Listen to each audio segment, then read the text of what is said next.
launcher to the moon. What does that milestone mean for your agency?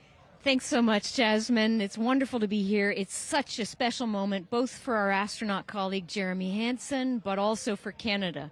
We're here because of decades of public investment in space robotics, in space collaboration, and so for our country, we're very proud. He's so ready. He's been waiting for this his whole life, preparing, training, and he's a wonderful example of Canada. Yeah, and that's a perfect way to capture Jeremy. He really has been prepping for this his whole life. This will be his first space flight. So what has it been like watching him become part of this Artemis 2 crew? Well, as I mentioned to you, I've known Jeremy since 2020, and he's a colonel, a fighter pilot, a father, and he really is a very dedicated, passionate human being. So both for him to realize this goal of being an astronaut and flying, he also is hopeful that witnessing that will raise awareness about the value of a space program, of the benefits here on Earth, of exploring the universe and our place in it. Wow, that's beautifully said. And really, this international collaboration has been going on for quite some time now. We've worked together in low Earth orbit and now going into deep space together. So why is it so important that we have these international partnerships? It makes us stronger. We can go faster and further together. Canada is one of the original signatories of the Artemis Accords, and Canada and the United States have been partnered for more than 60 years in space. Wow, that is phenomenal, Lisa. And this really is a team effort in many ways. We also have Jenny Gibbons. Yes. She'll be listening in on Capcom. What is her role going to be like? So Dr. Jenny Gibbons has been training all along as the Canadian backup with the Prime crew. Last night, she was in the Orion capsule checking out all of the communications, making sure all of the systems test out and work perfectly. And then she will be among the first Lunar Capcom, helping the astronauts navigate during their mission. Wow, Lisa, that is so exciting. Any final words for the nation of Canada before today's mission? Just, we are so proud, so excited, and we can't wait to welcome Jeremy home. Fantastic. Lisa Campbell, thank you so much for being here today. Thank you, Jasmine. Of course. And with that, let's get back to NASA's Megan Cruz.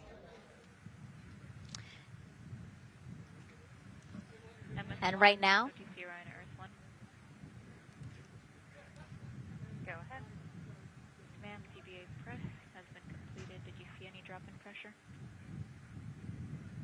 and MS1, we saw just a little bit. It is just over 2,600 now. Copy. Thank you, ma'am.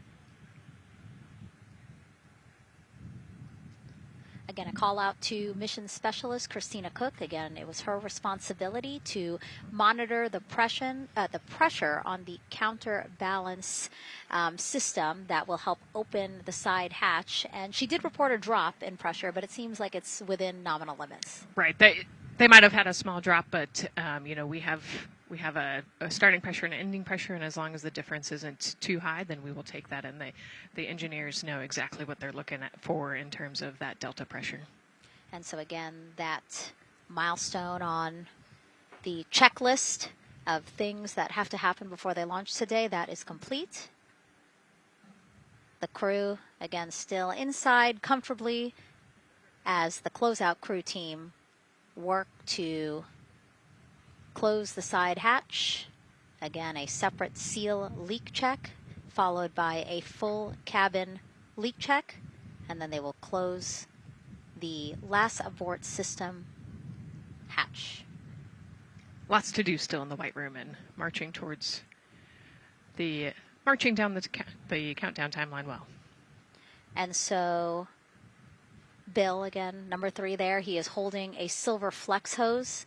That hose is what will be connected to Orion in order to do that cabin leak check. So again, it does seem like we continue to march down through the milestones in this countdown.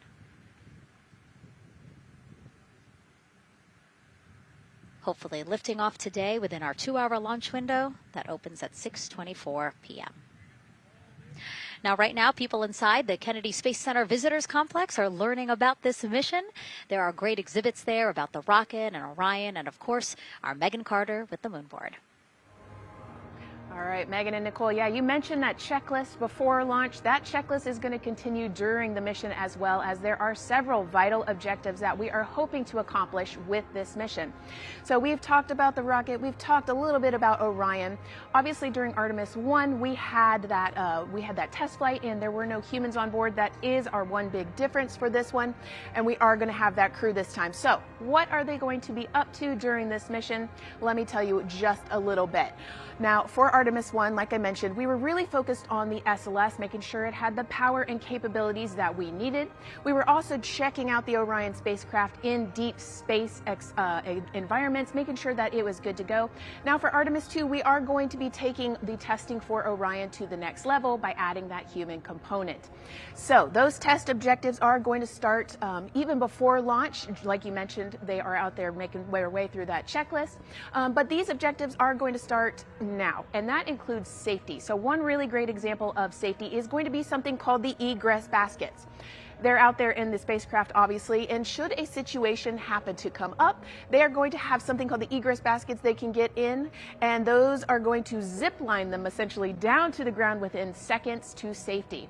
Another great example of those safety procedures are going to be the LAS, or the Launch Abort System that I mentioned earlier. Just a reminder, that's the one that can pull the crew and capsule away from any danger within a few minutes of into the launch. Now, those are just a couple quick examples, but our recovery teams have been training extensively, quite a lot, to make sure that they are ready and prepared for any challenging situation that could possibly arise. All right.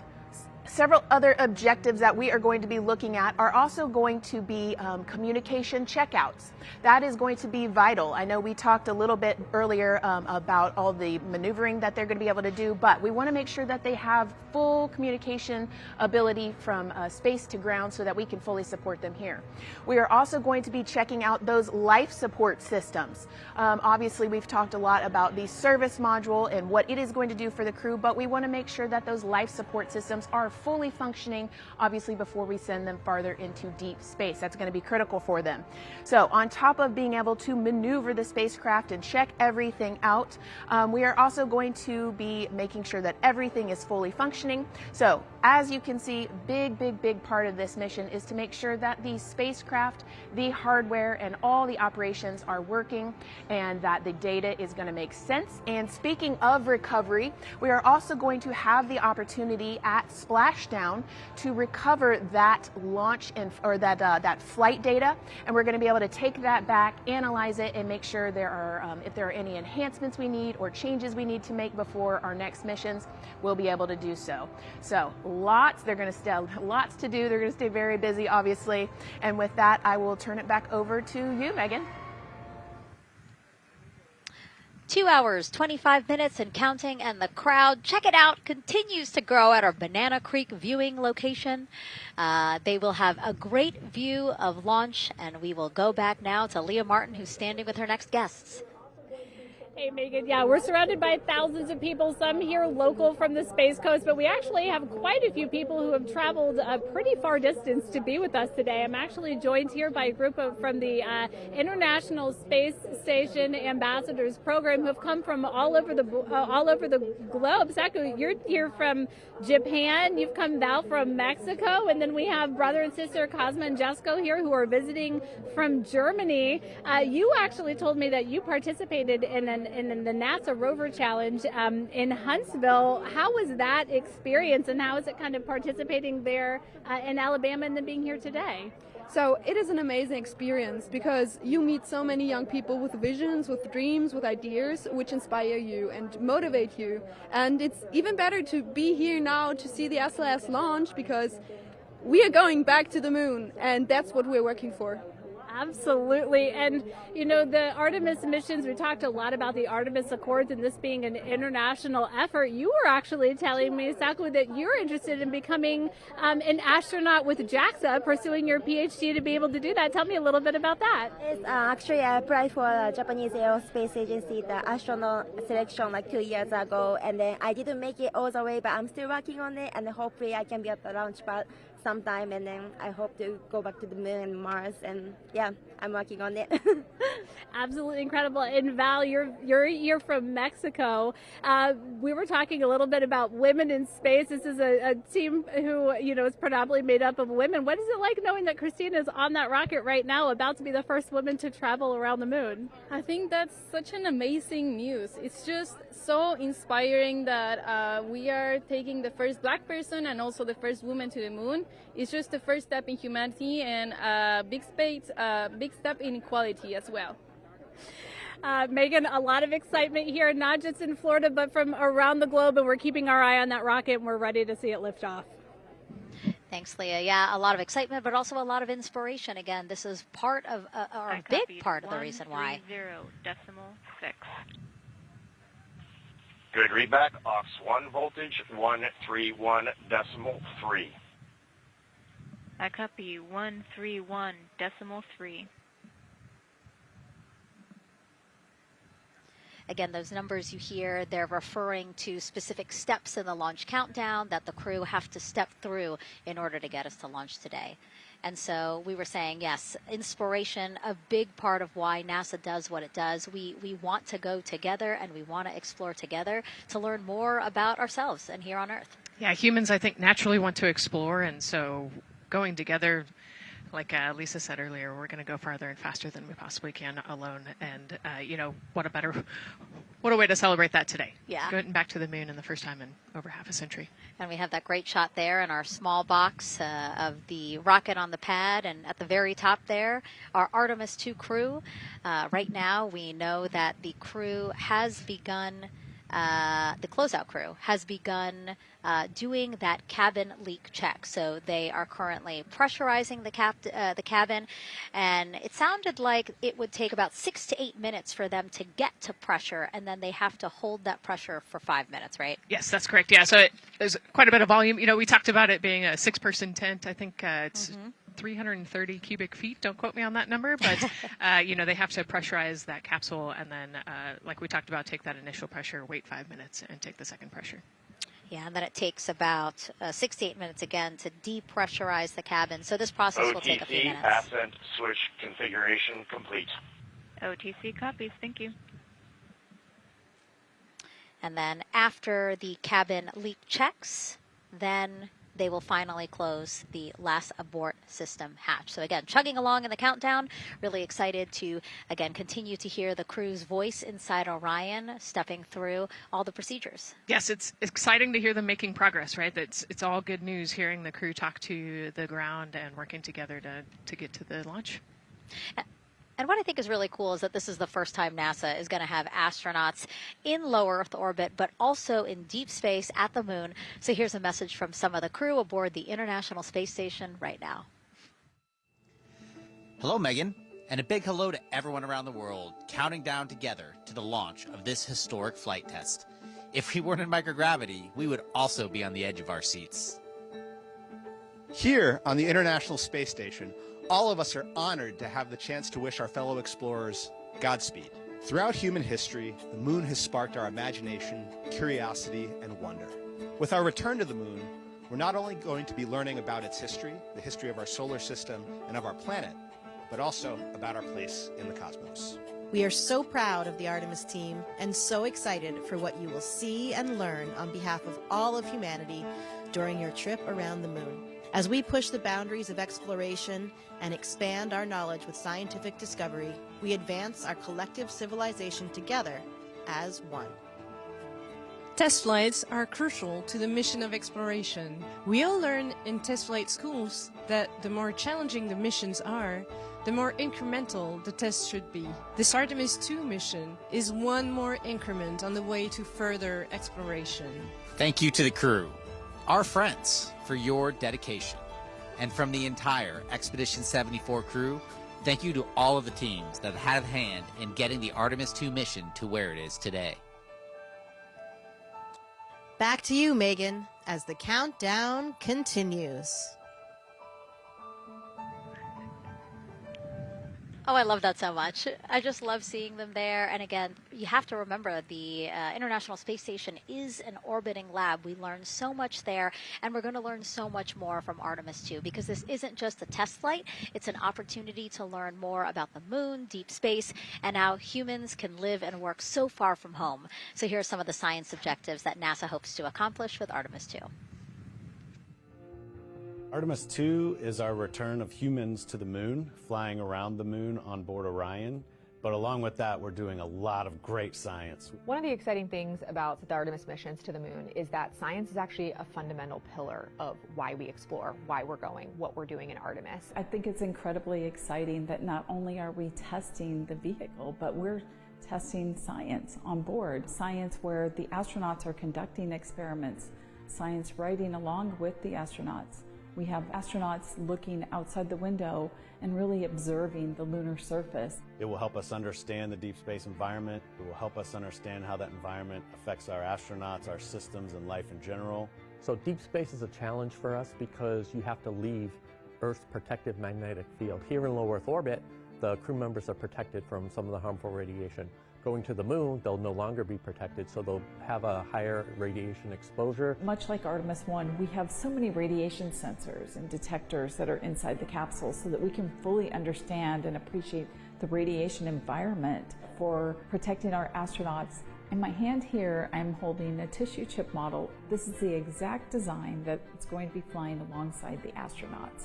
We'll be collecting samples from each of the crew members, and we can make these organ chips out of the astronauts themselves.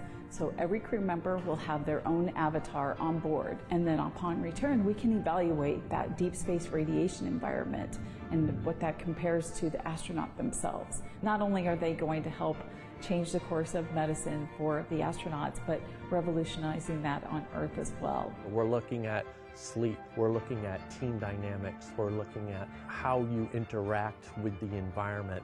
We're also looking at the immune system, so what are the biomarkers? We're using saliva as a method to study hormones and different things in your body that may change during a mission like this. And then finally, how do we function after microgravity, being close to the moon, then returning to Earth. Which will ultimately help us achieve our goal of getting humans to Mars. And then on top of that, we have an opportunity to look at the moon from deep space on the far side for the first time in over 50 years.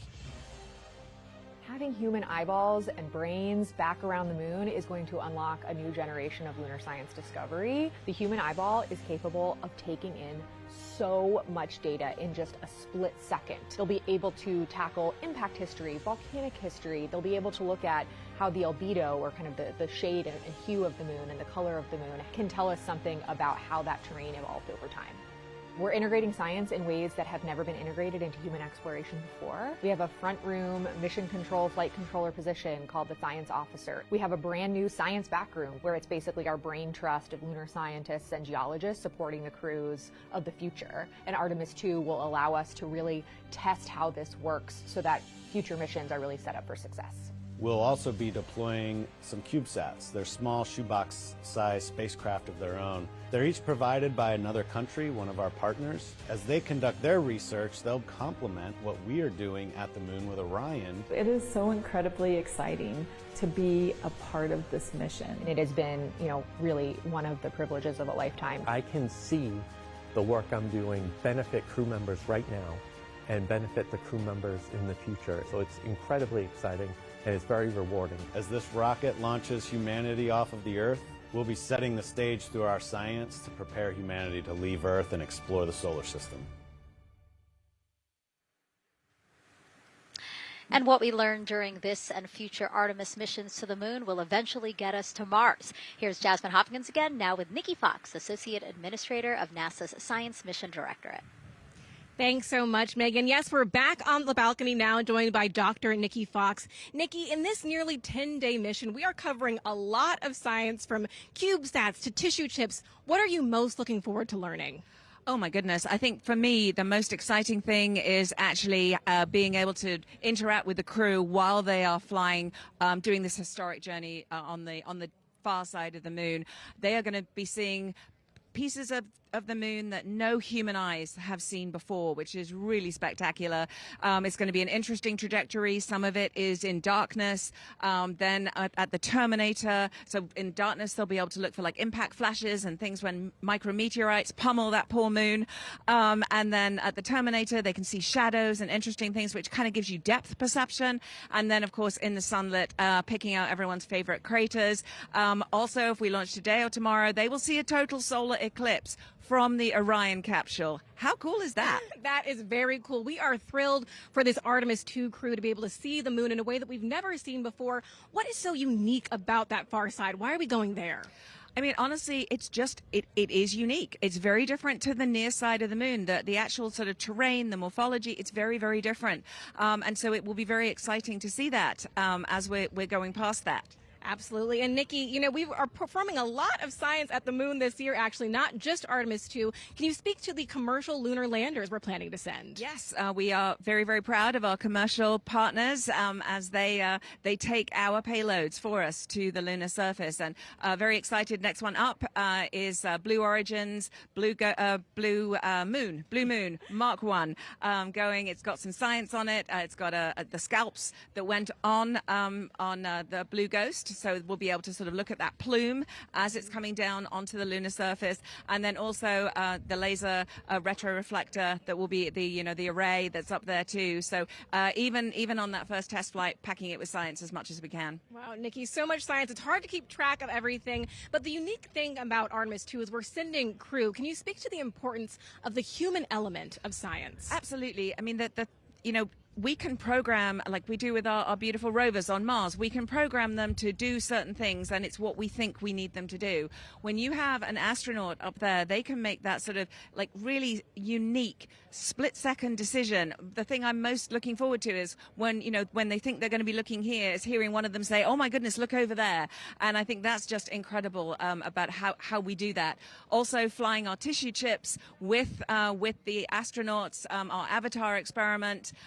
Here we go, Avatar. Oh, wow, look at that. And that's got the tissue chips samples that matched to the crew, so we'll be able to monitor the effects of microgravity and radiation on that human tissue as we prepare for more and more missions to the moon for longer and longer durations, and then off to Mars. Wow, Nikki, so much science ahead of us, but first we have to launch. Thank you so much for being here today. Thank you so much. Go Artemis. Oh, of course, go Artemis. And with that, let's turn it back over to the countdown with NASA's Megan Cruz. Nikki is so fun. She has so much energy and so much passion about the science. And again, yeah, it's just so important to remember that so much science is happening with this mission. It's not just to test out the hardware and the life support systems. Yeah, you saw the science video, and then we talked to Nikki Fox, and man, there's so much going on, right? We talked a little bit about the lunar observations that we're going to do. And then, she talked about, made a really great point about, the human eye can pick things out that a camera or a robot can't necessarily pick out. And so that's why we're sending humans, but also we're not just doing the lunar observations. The Avatar, that's a really cool experiment. They took blood samples from the crew, and then they used those stem cells to make bone marrow and create those little Avatar chips, which is so impressive. Feels like scientific, sci-fi movie stuff. Yeah. But we're going to look at radiation. We're going to look at all sorts of different scientific experiments. We got the little CubeSats. We're going to go look at space weather. Lots going on. Yeah, even collecting some of the astronauts' saliva, you can learn a lot about the body through the saliva. So just really a lot in a small amount of time in a small capsule. Yeah, it's scientific discovery. That's why we go back to the moon. Yeah. And so, again, her energy just so, oh, my God, I can't find the words. So... wonderful. Awesome. I don't know why I couldn't find the word. So anyway, yeah, just really, again, thank you, Dr. Nikki Fox and Jasmine. And so, Nicole, what about answering more questions? Let's do it. Okay, great. First one, what was the word I was trying to get at? No, I'm kidding. Let's have the first question up on the screen now.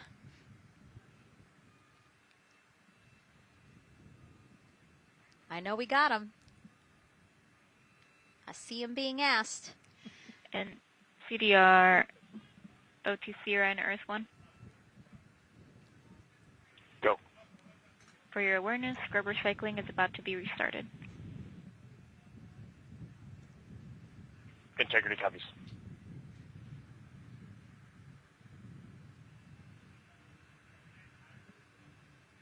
All right, let's try that again. Can we get the next social question, please? What are the G-forces experienced by the Artemis astronauts during launch and reentry? Ooh, these are actually pretty similar to, a Dragon launch or a shuttle launch. We have to accelerate to get out of the Earth's atmosphere, and then, we talked about the secondary burns that they will do to get away from Earth. But, for me personally, it kind of felt like we got slingshotted off the Earth is how I like to describe it. So, you get set back in your seat and the G-forces are into your chest. CDR OTC Orion Earth 1. Go ahead. Moon leak check complete. The cabin is going to be vented to flight pressure momentarily. Integrity copies. That's fantastic news. Yeah. Again, so the spacecraft is holding pressure as expected, and so now they will depressurize it, which will take about 6 to 8 minutes. Exciting. Yes. Yeah. Go ahead, Nicole. Like we sorry. talked about, continuing to march towards the launch. So the G-forces are into your chest, and it's kind of a slow build, and you can get all the way up to 4.5 Gs into the chest during the launch. And often they have to back off on the thrust a little bit so that you don't get too high in the G-forces. And especially as we go through kind of max Q or that max aerodynamic force, so as they get through the thicker parts of the atmosphere.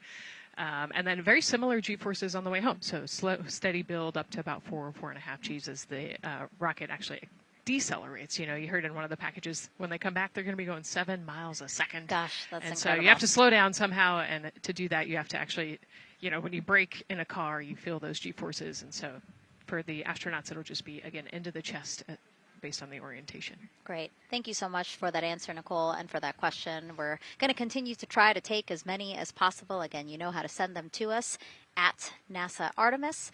But now we again have another question for you, for our audience. We want to know, what part of Artemis 2 are you most excited for? Liftoff, Earth views from Orion, lunar flyby, or splashdown? Tell us again on NASA's Instagram or Twitch accounts, and we'll share your answers a little later in the broadcast. That's a tough one. I don't know what my answer would be. I know. I don't know either. I'm excited for it all, but that's a cop-out. All right, now let's head back over to Banana Creek. Again, the crowds there, really excited. People coming from all over the country, from around the world. Why don't we get another check with Leah Martin to see who she's caught up with now? Well, Megan, we were a little while ago talking to some students from around the globe. Today we're actually talking to some local students who are from right here, locally Merritt Island in Titusville. We talk a lot about the Artemis generation and about the students who are going to become the next generation of dreamers, of engineers, of scientists and technologists. And I'm actually standing with a group of those students here today. Our local high school has actually implemented a really neat new program in the spirit of being able to create these pipelines for employment and engagement. Can you tell me a little bit about what Merritt Island High School is doing? Sure. Well, this is a new program, first of its kind here at Florida, and basically what we're studying is astronautics and aviation, kind of blended the two together. We have flight simulators in our lab, but students are also learning about engineering, aerospace engineering, and we're trying to make all kinds of pathways available for them, trying to give them opportunities to see which pathway they might want to be interested in. So, yeah, it's just a great opportunity for them to learn about space. We just finished doing a whole model rocket build where the students took CAD software, developed their own rockets, put them together, and launched them right from our school. So it was very exciting. Incredible. And then another local high school, Titusville, you guys also have a similar but slightly different program. Yes, we do space mechatronics with advanced manufacturing, preparing students to build and manufacture things to automate, do automation to build things on Mars and things like that, or locally too. Now, you told me that you're actually trying to figure out a little bit what you want to do when you're done your freshman in high school. What things are you learning in your class here that are really kind of tweaking your interest in the aeronautics field? So we're building a lot of things with like metal and how we're supposed to do it on the rockets. We're also doing computer programming, which would help with NASA and like programming and coding. Absolutely. And you were actually telling me that you're interested in becoming a pilot. We talked a little bit about the pilot who is on board the rocket right now. How is this program preparing you for your future? I mean, it's teaching me everything that I know about aviation, and it's really inspiring that I get to learn it in a classroom, like locally as well. It's amazing. I love it. And then you were also telling me you're taking this class. What's the most interesting thing you've learned? I really like the whole design part of it, like actually like engineering, like because I want to be an engineer. Engineering the products we use when we build stuff, that's definitely my favorite part, learning how to use those kind of softwares. Absolutely. Well, Megan, when they're seasoned NASA employees, you'll be able to say that you saw them here first when they were still in high school. Back to you at the desk. I can also say that they have fans. Nicole Ayers here. As soon as that girl said that she wants to be a pilot, Nicole went, yeah, why is that something that's so thrilling for you to hear? I mean, I love when kids in high school have goals and they set their goals high and they want to go do something. You know, the kid who wanted to be an engineer or a pilot, like, I love that. You know, find something that you're passionate about, go work hard at it, and go get good at it. Yeah, and speaking of passion, I mean, we definitely have a whole bunch of people here passionate about what NASA is doing here. Again, the lawn behind us just filled with media from around the world, making sure that they can help tell our story to everyone who is interested in hearing it. So back here in Florida, of course, we have NASA leadership also keeping a close eye on launch operations. Let's go now to Jasmine Hopkins, who is standing by with Lori Glaze, Acting Associate Administrator of NASA's Exploration Systems Development. Thanks so much, Megan. Yeah, we're honored to welcome Dr. Lori Glaze to the balcony now. Lori, this is our very first time having crew on an Artemis mission. How does that feel, and how does that change our overall approach to the mission? It's a really good question, and it really came home today when we were watching the crew walk out, and then we saw them get into their van and go out to the pad, and we've been watching them getting into the crew module. And so we've really put an enormous amount of rigor into assuring the safety of our crew. One of the most important things on this mission, different from Artemis 1, is we now have environmental controls and life support systems. One of the most important things we're going to do on this mission is test those out and make sure that we can keep our crew healthy and safe throughout their mission. We also on this mission have an activated launch abort system, which we had the system for Artemis 1, but it wasn't active. But we definitely have that active on this mission. We want the ability, again, if something goes wrong, to be able to have that ability to abort and get them back to the ground again safe. Absolutely, Lori. I mean, as you're driving home, safety is paramount here at NASA, and your program is responsible for all of these Artemis elements. We have the Space Launch System, Orion, ground system. So how do you get everybody cohesively on the same page for a day like launch? And that's a great question, and it's really been wonderful to watch our teams working together. We have the ground systems, which are kind of the bookends of our mission. The ground systems help prepare us to get the rocket ready to take off. They're doing all of the loading of the tanks right now and getting the crew into Orion, and then at the back end they'll be there to recover the crew when they land in the ocean. But they know that their job is to make sure that that rocket is ready to go and that the crew module is ready to go. And then the rocket itself, the space launch systems, they know that their job is to deliver the crew module to the right point in space so that they can conduct their mission. And then again, they have to make sure that everything is ready, that they set them on the trajectory that is going to bring them around the moon and set them up to land in the right place in the Pacific Ocean. And that's their job, and they know how important that is. And they have to work closely with Orion, which again, they also have to work with all the other teams to make sure that everything's working together. And then on top of that, our flight operations teams, all the people on the ground, they're all working together. They know this mission doesn't work unless every single part of the mission works. Right. Lori, there are so many things that have to work together today. We can't wait to see what happens next. Thank you so much for being here. It's my pleasure. Thank you. Of course. And with that, let's take it back to the countdown with NASA's Megan Cruz. Yeah, and speaking of the countdown, 1 hour, 59 minutes and counting until the opening of our 2-hour launch window at 6:24 p.m. Eastern Time.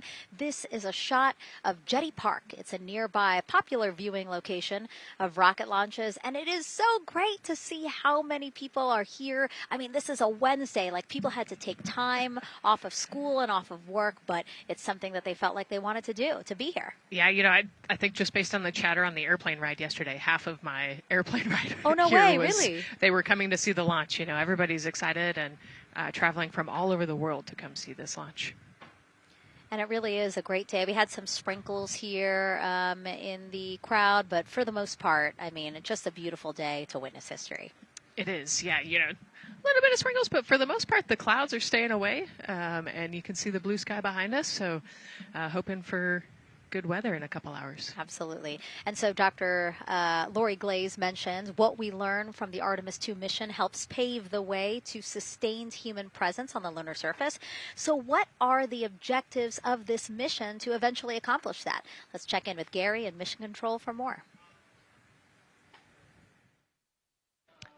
Thank you, Megan. Yes, the Ascent teams are here in Mission Control Houston, working through their steps to prepare for a go for launch.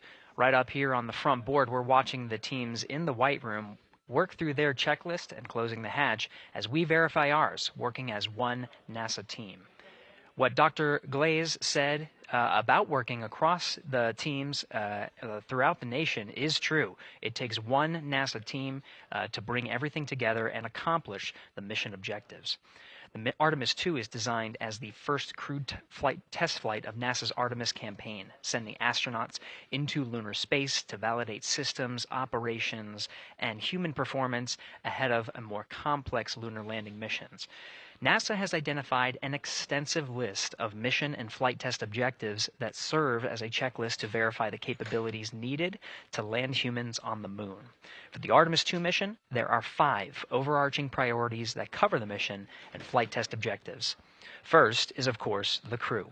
As the first crewed mission inside the Orion spacecraft, this mission serves to demonstrate the capability of safely sustain the flight crew throughout the mission, including launch, the deep space component, and return.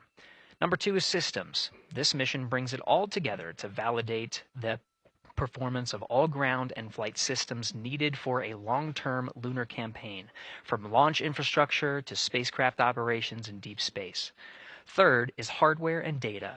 We'll be gathering performance data as much as possible over the Deep Space Network, but we also aim to retrieve onboard data and hardware after splashdown to gather additional insight and improve future Artemis missions. Fourth is emergency operations.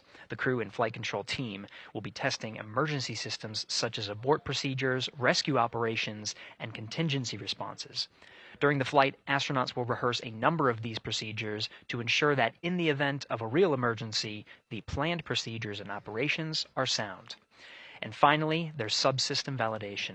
Engineers will be verifying subsystems across the board to ensure reliability across life support, propulsion, avionics, and navigation systems aboard the Orion spacecraft. Human spaceflight is a complicated endeavor that requires precision and confidence across all disciplines. You may hear the phrase, human spaceflight is the greatest team sport, a few times in today's coverage, and it's absolutely true.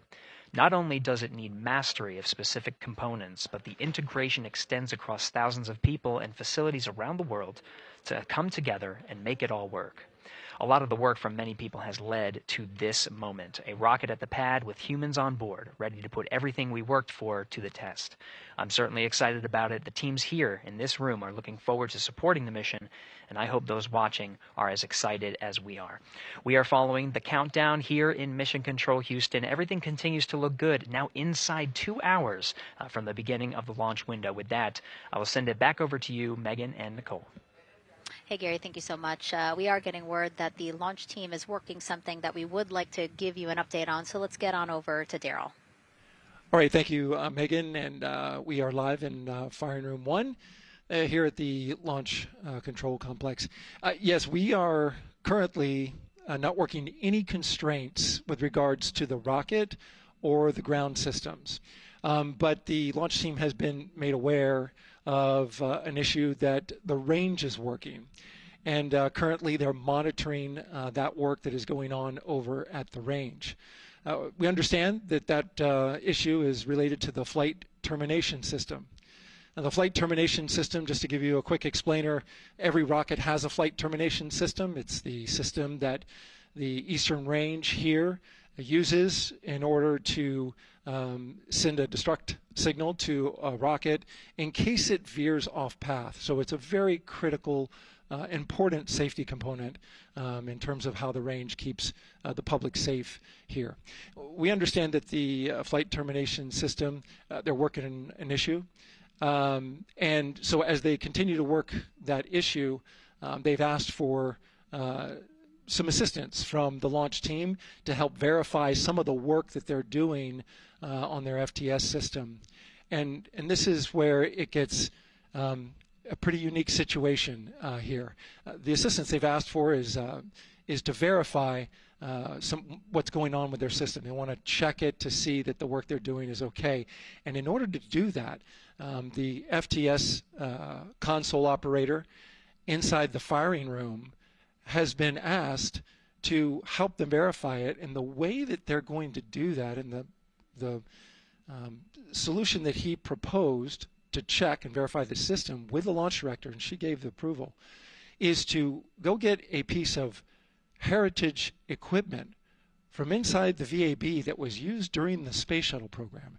And this equipment is able to receive commands by the range through the flight termination system. And so with this piece of equipment, this console operator who works FTS was granted permission to go over to the VAB next door and get this equipment that he's very much aware of and used during the space shuttle era. And so that is in work right now. The bottom line of all this is, at this moment, the range is no-go. But that is not stopping us from moving forward in the countdown. We can continue to process and work the countdown. The closeout crew will continue to do their work, and the launch team will continue to do their work as well. But we'll keep you updated on what happens in regards to, as far as my understanding goes, a pretty unique situation here with trying to bring resolution and kind of help out the situation that we're seeing at the range right now. And that's the latest here from the firing room. I'll send it back to Megan and Nicole out the host desk. Thank you, Daryl. Yes, very unique, but I think it speaks to the ingenuity of this team, right? To say, hey, we have this equipment at the VAB. Why don't we leverage it to try to solve this issue and work it? Yeah, what a great example of human creativity, right? We know this thing exists. Let's go solve this problem. We have time, you know, like Daryl said, we're going to continue to march down the countdown. So we'll continue to get the rocket and the crew ready, but we still have that 2-hour window. So in the meantime, let's try to figure out what's happening with the range. And speaking of the range, what is the range for people who might not watch rocket launches with us often? Sure, yeah. So anytime that you launch a rocket, you have to clear the airspace, right, in the launch corridor. So where the rocket's flight path is going to go, you have to make sure that that whole airspace is clear. And so we actually have assets, you know, the Space Force helps us out with this one, but, you know, we want to make sure that there aren't airplanes in the way and there aren't other, you know, maritime assets in the way or things like that. So that there's a whole group of people. We talked to, actually, Gary said it great, right? It's a huge team sport, and so there's a whole group here on the ground that is monitoring that launch corridor to make sure it's clear and ready to go. And so if they're having issues, then we definitely can't launch this rocket. We don't want to launch blind into a corridor that we can't see. Yeah, because as Daryl said, I mean, it is very important, the flight termination system, needing to activate it in case of an emergency. So yes, something that we will closely be monitoring throughout the countdown, and hopefully again won't be an issue, that they can fix this issue by going to the heritage hardware that's in the vehicle assembly building. Right, what a great idea. Okay, so again, under 2 hours from the opening of our 2-hour launch window, 6:24 p.m. Eastern Time. The crew, as you can see there, inside of Orion, relaxing, getting updates from the team, but also just getting in the right headspace for hopefully launch today. Let's learn a little more about each of them now. The moon, to me, a connection of life on Earth. We could all look up and see that moon, and it's always changing. The moon is never the same 2 days in a row. I love that. My name is Reed Wiseman. I'm the commander of NASA's Artemis II mission around the moon. I grew up in a little town just north of Baltimore, Maryland, about 20 miles north of the city. There was a National Guard base nearby my house, and there were A-10 aircraft that would fly over every now and then. I just would look up at them and be like, man, I want to be up there. I want to go do that. And then my brother went to the Naval Academy, and I would go every year and watch the Blue Angels fly during commencement. And that just started to grow and grow and grow. For a while, I wanted to join the Air Force, and then I realized Navy flies as well, and they fly from ships in the middle of the ocean.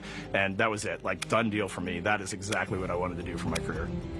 Flying is freedom to me, especially when you're in a jet aircraft coming off of an aircraft carrier in the middle of the Pacific Ocean. Nearest land is over 1,500 miles away. So when you come off of that aircraft carrier, you are truly just alone with yourself out there. It is a magical experience to be out there all by yourself in an aircraft over the Pacific. Just it's free. I think anybody who accomplishes something that they set their mind out to, there's no one thing that does it for them. It's a combination of everything. I mean, the way my parents raised me, the way my brother and I, the way our relationship developed over time, my friends, being in the marching band, going to college, setting my own course, learning how to live on my own, being mentored along the way, being, kept on the path to success, but being given the freedom to, make excursions and fail every now and then and regroup and carry on. I think all those things come together in the end to get you where you are. I've had to overcome, I'm a human being. I've had to overcome a lot of fears. I'm pretty scared of heights. I joked about that on the International Space Station, but it turns out I'm only scared like at the edge of a building. When you're up on the International Space Station, even though you're 250 miles up, I never had that feeling of falling or that I was, at risk up there. I just kind of loved the feeling of floating and looking down at Earth. There have been challenges all throughout my life. By far, the biggest challenge was losing my wife in 2020 to cancer and now raising two daughters who are grown up now, but that's been the biggest challenge by far I've ever had to face. It is not easy. Being an only parent, trying to work a full-time job, and raising two kids is something that I think about every single day. I'm very proud of the work I've done. I haven't always done it well, but I've always shown up and tried as hard as I possibly can. I do wonder what it's going to be like when we are really far from Earth and can see it. The sensation of being so far away from everything that you know. I had that sensation on the space station the first time I got to sit in the cupola for a really long time. So I can only imagine what that's going to be like from 200,000 plus miles away. My name is Victor Glover, and I'm the pilot for NASA's Artemis II mission around the moon. When I was in 4th grade, I was 10 years old. And that's when the Challenger accident happened. And it helped me understand how the general public felt about the astronaut corps, right? Like, these are the people that we want to be. And that just gave me an easy thing to strive toward. The biggest fear that I've had to overcome in my life is doubting myself. Going to college when no one in my family had gone to college was a huge risk. I had more confidence in my athletic ability than in my academic abilities. I could play football with those college students that I saw on TV, but my classmates that I saw in the lab and around the University Union, I didn't know if I had what they had. I think addressing that self-doubt was a part of, swinging for the fence and trying to go get an engineering degree, not just go to college, but get an engineering degree and then go do something challenging and technical like flying. Apollo is known for sending humans to the moon. Artemis has an opportunity to continue the Apollo story, but I actually think it's important for this story to stand on its own. Artemis is a new program, and we're trying to do new things. And it's great to compare and contrast. When you look at our spaceship, you can see parts that were designed, built, and integrated in another country. When you look at our crew, you see that our crew is international. There are also men and women. And I just think that comparing and contrasting makes the story even richer. The piloting role specifically, I will have an hour and a half or so where I get to fly the spacecraft by hand. We haven't flown that many spaceships. And so the ability to fly one actually in space on a test mission is just a really unique opportunity. I can't tell you how I'm going to feel when we fly by the moon and see the moon up close and the Earth from 250,000 miles away, but I don't use the word excited because I'm focused. What we do, this is very serious and it's very risky, and we are all intimately familiar with that risk. And so if we go out there and we're successful and we can pass that baton on to Artemis 3, that's something to really be excited about. I tell a story, which is one that my dad told me before the Apollo missions when he was just a very little boy. He was looking up at the moon with his mom, and his mom said to him, "Don't worry, Ronnie, we'll never get there." Fast forward maybe 70 years later, it's his daughter that's actually going there. And I think that long arc is something that we can all learn from. The idea that the seemingly impossible becomes possible if you just believe in it and are willing to work hard and come together to achieve it. My name is Christina Cook, and I'm a mission specialist for NASA's Artemis II mission around the moon. When I look back at my dreams as a kid, I definitely never thought I would actually get here. I was very pragmatic. Even though I'm a dreamer, I knew that the odds were way against me again, so I might as well do something I'm loving in the meantime. I definitely loved science and math in school and, did pretty well in those things, but I also loved being active. I was always outside. I loved things that made me feel small. I loved looking at the night sky, oftentimes between the pine tree branches, or I loved the ocean. North Carolina also has mountains, and when we would go there, I just loved the vastness of all of those things. I loved how they made me feel and what they made me think about, and the vastness of the universe and how much out there was to learn. I'm drawn to exploring. I'm drawn to challenges that involve both mental and physical, and I'd much rather be solving problems wearing a whole lot of equipment and in a harsh environment, and that's just something I've carried with me ever since I was a kid. Thinking about the fears or challenges that I've had to overcome, there are just so many. I mean, basically, that has been the journey. I always say to people, do what scares you, and that means I have to follow my own advice. So doing what scares me meant getting on a plane and going to the Antarctic, getting on a plane and going to study abroad in Ghana, applying to become an astronaut, opening the EVA hatch in the airlock and going out of it into the darkness, strapping myself onto a rocket. And so for me, I think that no matter what the challenge, recognizing that if people believe in you and you believe they believe in you, the challenges seem always a little bit easier. To me, the moon, it represents history. It is a witness plate. Everything that's ever happened to the moon is still written on the moon. Every single person has looked at the moon their entire lives.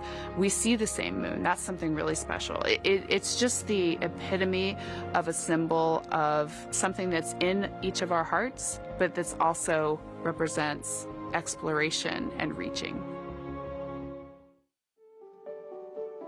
I have this very distinct memory of seeing an image of an astronaut standing on the moon. It's burnt in my brain because I went back to it so many times in my childhood, and I would look at that image, and I know it had a huge impact on me that humans had walked on the moon.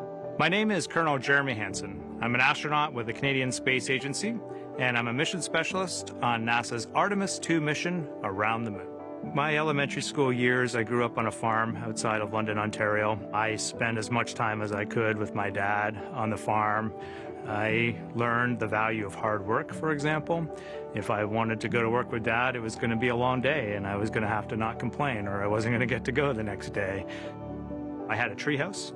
I had a vivid imagination. And I changed my treehouse into a spaceship. I made all these dials and controls. I had circuit breakers for switches that I found in the barn. And I was exploring space in my imagination. The most important thing I did to get to where I wanted to go in life, which was flying fighter jets and eventually becoming an astronaut, is I shared those desires with other people. And it turns out, just like you don't go to the moon on your own, if you could, I would have done it a long time ago in my treehouse as a kid. You have to go as a team. I think the biggest impediment to achieving my goals was, of course, myself. And I think that's a common human experience. There are many times where just little things would get in my way, and my immediate interpretation of that was, well, now that goal is out the window. You know, people must have lifted me back up, and somewhere in the back of my head, that persistence came through. And I think that's a common human experience, to doubt ourselves. I've come to this, I guess, realization that I believe that we all have gifts to contribute, and the goal is to figure out how to use your energy towards adding positively to humanity's existence on this planet. But I love it when humanity sets big goals, like sending humans to the surface of the moon with an eye to eventually going to Mars, because when we do that, we can bring together genius from not just even in one country, but around the world.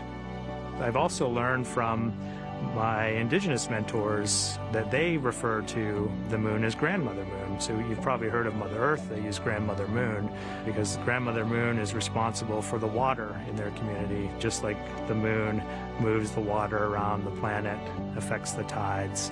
And I think that's a really beautiful thing for us as we go back to the moon, to think about all the different cultures around the world and how they view the moon differently.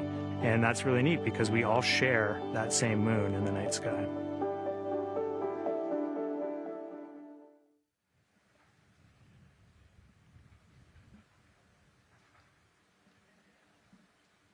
One hour, 38 minutes and counting until the opening of the Artemis 2 launch window today, 6:24 p.m. Eastern Time.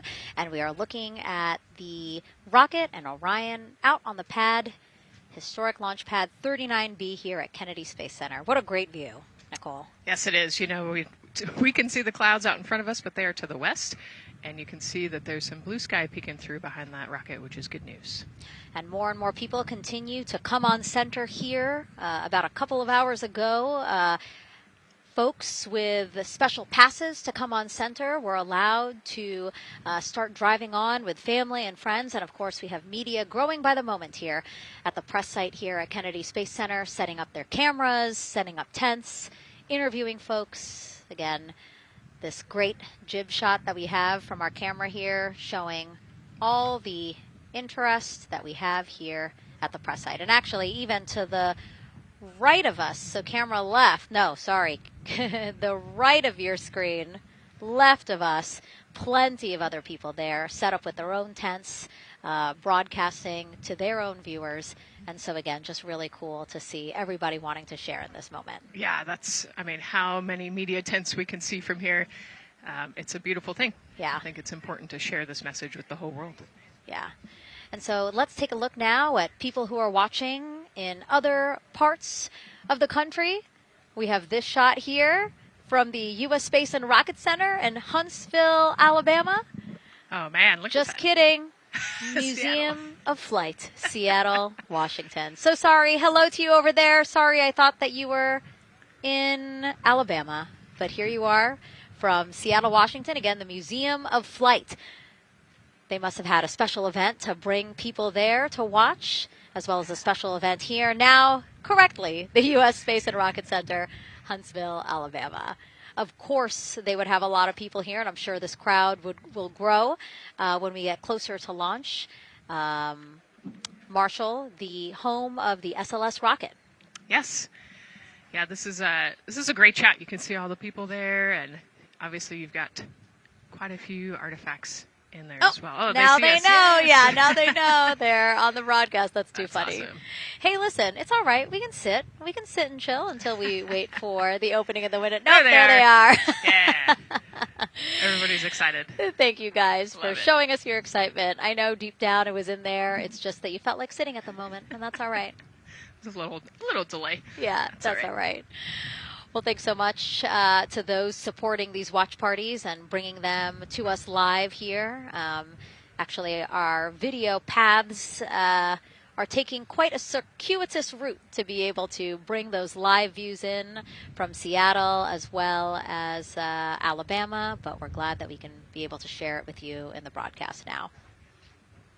And so why are we going to the moon? Why does NASA want to build a moon base there? Here's Megan Carter again with our moon board. All right. Thank you, Megan. Yeah, so we are right around that hour-and-a-half mark, hopefully, for that launch. It's going to be very exciting. So they are going to have a few days to be around the low Earth orbit, and then they'll be heading on to the moon. So yes, let's talk what will be happening. Why are we going to the moon? So obviously this is not going to be a landing, as we discussed. They are going to be coming with 4,000 to 6,000 feet around the moon's surface, and this is going to connect us directly to our past. Those Apollo missions did have 6 lunar landings, and the Artemis campaign is looking to build on that past by going back to the moon, staying longer, and then going farther. So how are we going to do that, and why? We have obviously talked a little bit about that lunar south pole, and we are focused specifically on the far side of the moon for this one for a specific reason. You might have guessed we're going to be looking for some resources especially, and that's going to be water or water ice. That is going to be giving us some really critical pieces for future missions.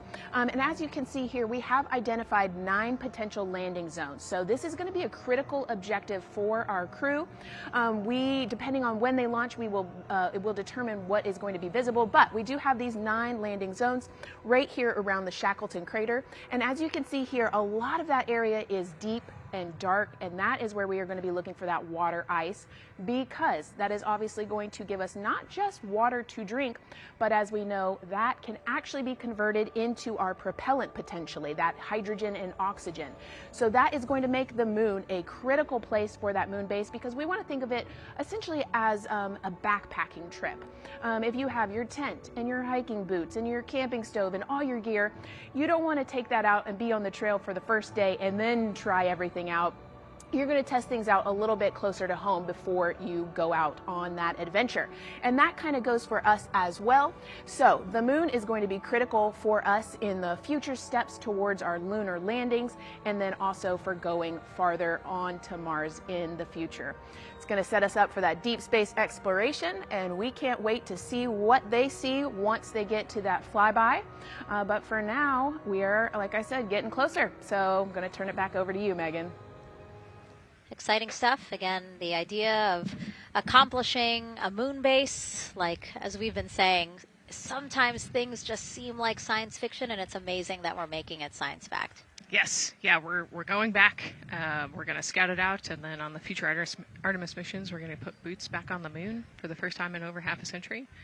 But we're going to stay, and we're going to learn from the moon, and we're going to, as Megan talked about, the water ice, and harness that resource, and not only learn from the moon about Earth and about the solar system, but also figure out how we get to Mars from the moon. And so what we're seeing now back inside the White Room with the closeout team, they are removing basically fixtures that protected the crew module hatch while they did work around it, right, Nicole? Yep. Yeah, so anytime that you're moving around and working, there are some sensitive sensors and parts of the crew module that we don't want to kick or bump into, and so it's easier to just put a guard up while you're working in there and then take it down later. And so this is a visual cue for us that the team is getting ready to close the last hatch, again, the launch abort system hatch. Can you tell us about what the last is? Yeah, so launch abort system, this is, we have the crew module, and then what sits basically on top of the crew module is the launch abort system, and it has its own motors, so that we'll arm it about 5 minutes prior to launch, and then it stays with the crew module until about the Kármán line, so that 100-kilometer point in space.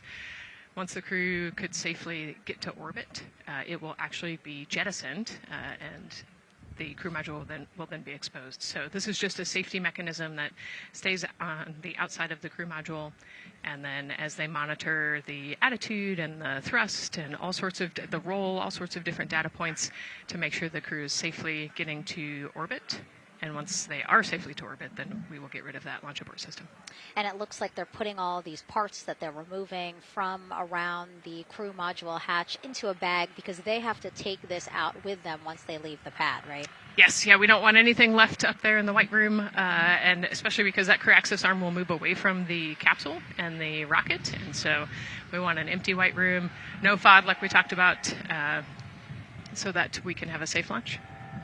And this orange tube that you see on the right side of your screen, that had been inside the crew module providing breathable air to the crew. And now again, with the crew module closed and them getting ready to close the second hatch, that has been removed and is out of the way. So again, the closeout crew can continue to do their work. Yeah, that's just a duct to provide some cooling air and some breathing air to the crew and the closeout crew while they're in there. That's actually a good point, yeah. And so as we continue to watch the crew prepare to close the launch abort system hatch, why don't we take a look at the crew's mission patch? Now, crews have designed their official mission patches since the Gemini 5 launch in 1965. Reed, Victor, Christina, and Jeremy, they really wanted to play on the abbreviation of Artemis 2 to all, signifying not only the second major flight of the Artemis program, but also a mission to explore for all, by all.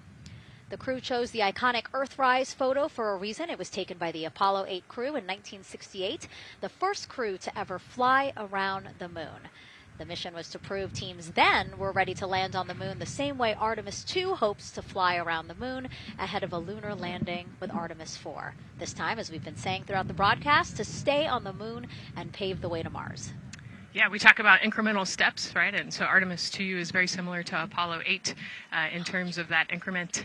They're going to fly around the moon and set up the rest of the Artemis program for landing on the moon, but also with a nod towards the fact that we do this for all humanity. And I love the thoughtfulness and how much importance they put on their patch design. Another camera angle of inside the Orion spacecraft. I was going to say we might be able to see Rise, but I think it's right behind Reed's foot there. And so to orient people again, so basically we have Christina in your upper right hand, Christina in your upper left hand corner. Then you have Jeremy below her. And then the feet you're seeing, those are Reed's feet.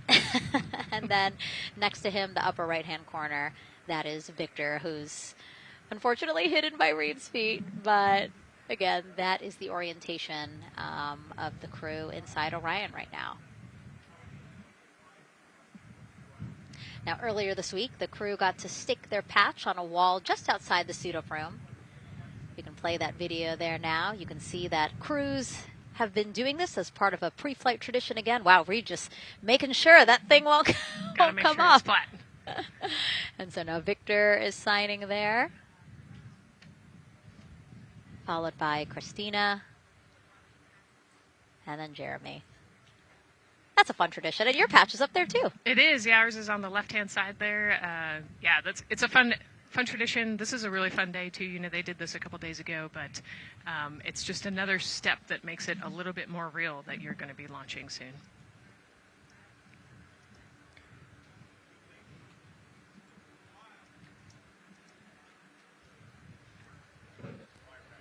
Again, we talked a little bit about this before. The basically like a computer there on Jeremy's leg, a way for him to just check out the data, see some of the data that also Reed and Victor are getting to see, but in those much bigger displays for Orion. Right, yeah, it's basically a tablet on his leg, and it's actually plugged into a cord nearby that allows him to have a screen repeater so he can see what they're looking at. And it looks like he's taking notes. Can you talk a little bit about what that is? It's part of, all of them have like a little procedural book, right? Right, yeah, so they have what we call a knee board, and they'll have blank pages to take notes on. They might have a cue card or procedures, or they can be kind of custom built to what each crew member wants for their knee board. This mission, of course, built by people and companies in all 50 states, as we've been saying throughout the broadcast, and with our international partners as well. Let's take a look at some of the people playing such a big role in today's test flight. What we're doing here is a collaborative effort of hundreds of thousands of people.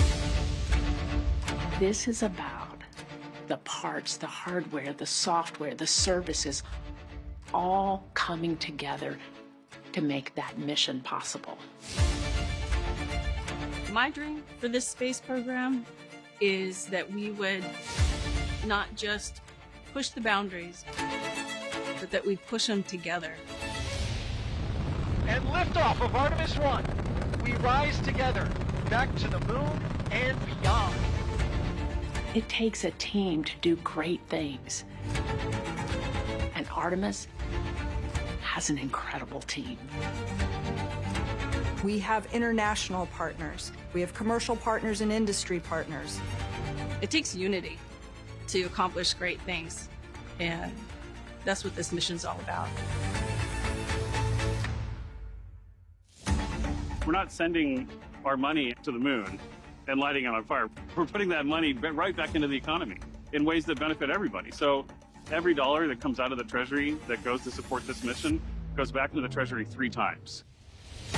What is very important to me is that we do it the right way, and that we do it with our values, that our industries grow, that our communities grow, that our families are healthy and safe and have amazing things to work on. Then we're going to build machines to go even further onto Mars. That is our generation, the Artemis generation, that defines the starting point of our exploration future. I just want to say thank you to all of the hands that have touched a part of this program and the hearts that have moved everyone to this goal, because we're going to the moon and we're going beyond. One team. One team. One team. One dream. What I really like about that package is, again, just reminding people that this is spurring so many jobs across the country. Yeah, across the country and across the world, right? The whole world has a part of this. The Artemis Accords are signed by over 40, 50 different countries. And so, yeah, we're taking all of the taxpayers' money and we're putting it right back into the jobs here in the U.S. And the money, too. You know, when we have more disposable income because we have good paying jobs, that's money that goes back into our economy as disposable income. So really, it is just an ecosystem that NASA is proud to be a part of. Right. Not only is it about the money and the economy, right, but it's also about the science and what we're going to learn and exploration. You know, we, on top of all of those things, we benefit the economy as well. Mm-hmm. Obviously, Nicole is a wealth of knowledge. We're very lucky to have her. We're going to be tapping into that knowledge throughout the broadcast, and we have been for now close to 4 hours. So thank you, Nicole. I hope you're holding up okay. Yeah, I'm loving it out here. It's been great. Let's learn a little bit more about Nicole. Her first mission to space was actually last March. She launched from here at Kennedy Space Center as pilot of NASA's SpaceX Crew 10 mission to the International Space Station. And what a beautiful launch that was. She spent 148 days in space conducting science experiments that could benefit us on Earth. For example, one studied the physics of liquids, which could help researchers deliver medicines more effectively. She also conducted an almost 6-hour spacewalk to help upgrade the orbiting lab's power system. Nicole is a lieutenant colonel in the U.S. Air Force and flew one of its most advanced aircraft. She was born in San Diego, California, and is a twin. That's a cute photo of the two of you. Oh, that one too. Young explorers. Yeah. Yes. Yes. That's so great to just see how far you've come. Again, I think that speaks to what we've been saying. Like, you know, just if you're passionate about something, go for it and see where that takes you. Yeah, I think that's a great example. You know, I was a serious little kid with really high goals and, you know, just kept working hard and never got bumped up the path and ended up here. Mm-hmm. And, you know, I think it's a testament to the human, like we talked about, you know, if you're willing to work hard, be a good team player, you can really get anywhere you want in life. And that's what I love to talk about. Christina has mentioned similar things. And so it's been kind of a theme for the day. Yeah, definitely a theme for the day, a theme for the team. The team has said the same, the crew has said the same sort of things. So absolutely, Nicole, thank you so much for being here. And hopefully only a little bit more until launch today. Hopefully. So today's Artemis 2 test flight will mark only the 7th time NASA astronauts will launch on a new NASA spacecraft designed for crew. And then controlling the flight will be Mission Control in Houston. Our Gary Jordan is inside with flight controllers. Hey, Gary. Hey, Megan, you are right. This is a significant milestone, and we may be putting the names of a few more astronauts in the history books today. The Artemis 2 crew is set to launch today will join a select list of humans to fly in a spacecraft for the very first time. And Artemis 2, like missions before it, is a test mission. During Ascent, the crew and the teams here in the room are prepared for a variety of scenarios. Some of these will be called out directly by Capcom's Stan Love during Ascent, and some are a little more subtle. These calls can be split into 2 categories: alternate main engine cutoff or MECO targets and aborts. First, there are 2 alternate MECO targets, or AMTs. These note milestones to give flight control teams and astronauts an idea of what would happen after that moment should the core stage lose one of the main engines. First is AMT low. You won't hear it called out by the crew or Capcom since this happens right at liftoff. If the core stage loses one engine at this moment, an abort once around option could be made at main engine cutoff, meaning the crew could target a splashdown in the Pacific. The second is AMT high, which will be called out by Capcom Stan Love around 22 seconds. After this moment, if the core stage loses an engine, we can still pursue an alternate mission in low Earth orbit to accomplish some of the test objectives. And at about 5 minutes 16 seconds into the flight, you'll hear the call 3 engine press. This is a good moment. After this point, if the core stage loses an engine, we can still make a nominal main engine cutoff and pursue a moon mission as expected. Again, these MECO targets give the flight control teams and crew an idea of what lies ahead should one main engine be lost, but assumes we are otherwise continuing to a main engine cutoff target. This differs from an abort, where the Orion capsule separates from the Space Launch System prior to the planned separation time. There are abort options at every moment that integrity is attached to the Space Launch System, from the pad to more than 3 hours into the mission. During the first 8 or so minutes of powered flight, there are 3 abort options. First is the use of the launch abort system, which you see at the very top of the rocket and here in the White Room where the hatch is open and teams are working to close it. This particular abort capability can be used from here at the pad through roughly 3 minutes and 22 seconds into the flight. Next is an untargeted abort splashdown, or UAS. This uses Orion's service module engines to escape the SLS and becomes available immediately after the launch abort system jettisons. Third is an abort once around, or AOA. You'll hear Capcom Stan Love call AOA open around 7 minutes 30 seconds into the flight. This also uses the service module engines, but the burn profile is a bit different to aim for a splashdown in the Pacific after one trip around the Earth. NASA's expedited recovery teams are staged off the coast of San Diego to get to the crew and integrity quickly for this abort option. An AOA option continues to be available until solar arrays are deployed on the Orion service module a little more than 30 minutes into the mission. At this point, an abort to orbit, or ATO option, becomes available until separation from the upper stage around 3 hours and 23 minutes. Mission profiles can vary depending on when an ATO is executed in that window, but with power being drawn from solar arrays, it buys more time for astronauts and flight control teams to make decisions and stay in Earth orbit, return for a splashdown, or continue to the moon. The Artemis II crew and flight control teams are well trained on all of these scenarios, and the calls you'll hear to the crew on Orion to Earth may help them be in a ready state for whatever challenge may come their way. At this time, we're not tracking any significant issues here in mission control in Houston, Texas. That would be showstoppers for today's launch. We're continuing to, of course, monitor the countdown along the way MS1, and make sure all systems on are Orion go for when we reach T0. With that, I'll send it back to you, Megan, at the Kennedy Space Center. All right, we are ready for another reading if you are ready over there. Yes, sir. CBA is steady at 2,600 PSI. All right. Copy that. And you know, the more times we ask you to do that, the closer we get to launch. So that's a good thing. Copy. You heard it there from NASA Test Director Jeff Spaulding. The more that they keep on asking her how the pressure is holding in the counterbalance assembly mechanism is a good thing, because it means we are getting closer to launch. So that's amazing news over the loops that we just heard on Orion to Earth 1. Again, that communication channel with the crew. But now I want to get back over to Daryl with the launch team. He has an update now on the flight termination system that the team was tracking. All right. Thank you very much, Megan. And we're getting an update now from the launch team as we speak.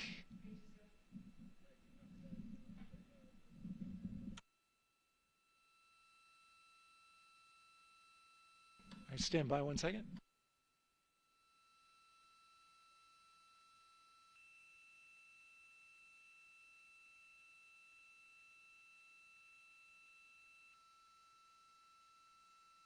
Okay. Sorry about that. We're just getting an update, in fact, about what I was about to report out on the range. And the good news is the range is go. So we reported that they were working to verify their equipment regarding the FTS system. And they asked for a little of that verification work to be done by one of the FTS engineers here in the firing room. He went out to the VAB to get some legacy hardware to help out with it. But in the end, this is a fix that the range had come up with to get clearance, to clear the range rather, and to as well work the FTS system. And so now they are go. Again, the range is go. That is no longer a constraint. And so you combine that with the fact that the rocket and the ground systems here also working, no constraints. Clear board here is great news. So again, the range is green, and we're continuing to work through the countdown. We got a weather update that came in to the launch director from Launch Weather Officer Mark Berger. He reported out that there's still a little bit of feisty weather activity that's happening up in the Titusville area. That's the city neighboring the Kennedy Space Center. Those showers had passed over Kennedy, and then now they're currently over in Titusville, currently still within that mile kind of constraint of flight through precipitation rule. But we're still far enough from the window that it looks like it won't be an issue. And in fact, we're seeing some good sunlight now breaking through onto the launch pad. As you can see, it's actually shining on the other side of the rocket here. But to the west, we're starting to see some of that clearing that was forecast. And so the launch weather officer held his forecast for 80% go for flight during our launch window tonight, which, as a reminder, is 6:24 p.m. Eastern Time until 8:24 p.m. Eastern Time.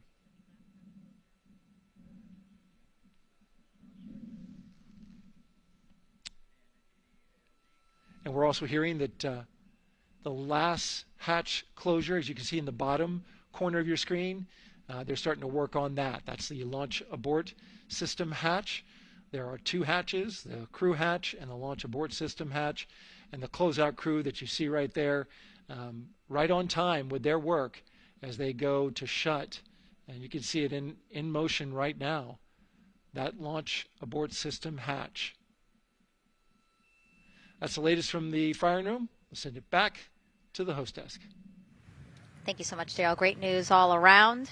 And yes, we did just see them close the last hatch. And now we are looking at a live view of Banana Creek. Lots of people there, I'm sure, relieved to hear that that issue with the flight termination system has been resolved. And we are go for launch. Go for launch from the range, go for weather, and go from all of them, I would imagine. Yes, it's got to be exciting. The crowd is building. And as Daryl said, you can start to see the sun poking out here, and we can see all the clouds are moving north and moving away from us. So it's all good news. And so as we know, we have our Leah Martin down there at the Banana Creek viewing location, and she's standing by with some other guests. Hey, Megan, I don't know if you heard that huge cheer just now. Have you heard a big rumble? As soon as Daryl said that the range was clear for launch, everybody clapped. It was super excited as we get to do some final countdowns. Standing next to me, I have Hudson and Maddox, the son of brothers here. And I asked you a little bit earlier, how excited are you to be here for launch? What did you say? I'm very excited. It's our mom's birthday, and, you know, not a better way to celebrate right now. I asked you on a scale of 1 to 10, how excited are you? Would you say? 11. Yeah, 11. I'm very excited. Super excited. Yeah. So, Megan, we've been watching the launch broadcast here and hearing some of the questions that you and Nicole have been asking and answering. And I actually wanted to ask these two kids, if you could take a 10-day trip around the moon and take 3 people with you, who'd you take with you? Well, I'd take my dad and my mom. And, I mean, I don't know. Probably my best friend. I'd just say one of my friends, you know. Oh, one of your friends. So brother got left out. Who would you take? That was just what I was thinking. My dad and my mom and my best friend. That's a pretty good answer. Your brother can get his own trip to space, right? So I'm actually joined here also by Dad. Now, you were sharing with me that a lot of the work that you've been doing over the last several months has been prepping the launch teams, our engineering teams, our ground systems teams to get ready for launch, to be mindful and to be in this moment. How does it feel to be standing here knowing that the people you've worked so closely with are doing what they're passionate about, or doing what they were born to do, moments away from launching this rocket? I mean, this is an exceptionally happy moment for us and all of us and the people that are, about to take off on this historic trip here. And I'm grateful to know that we've helped in some way, shape, or form to help them stay steady and calm, in such an exciting time within the agency. And so to just be here and witness it and know that, they've got some tools to help them stay calm and steady is everything to us. So. Fantastic. Well, Megan, we are standing by ready to go, and we're ready to cheer this team on. Thanks so much, guys. And yes, Leo, we did hear that cheer. That was very exciting. I think the vibe over there is they're celebrating, they're having fun. And here, once they heard that we're go for launch, everybody had to run back to the camera and work. It's a little bit of a different vibe, but I definitely think that people are excited, especially as we see now live inside of the White Room at the launch pad. The closeout crew has closed the launch abort system hatch. You saw there, we took it live.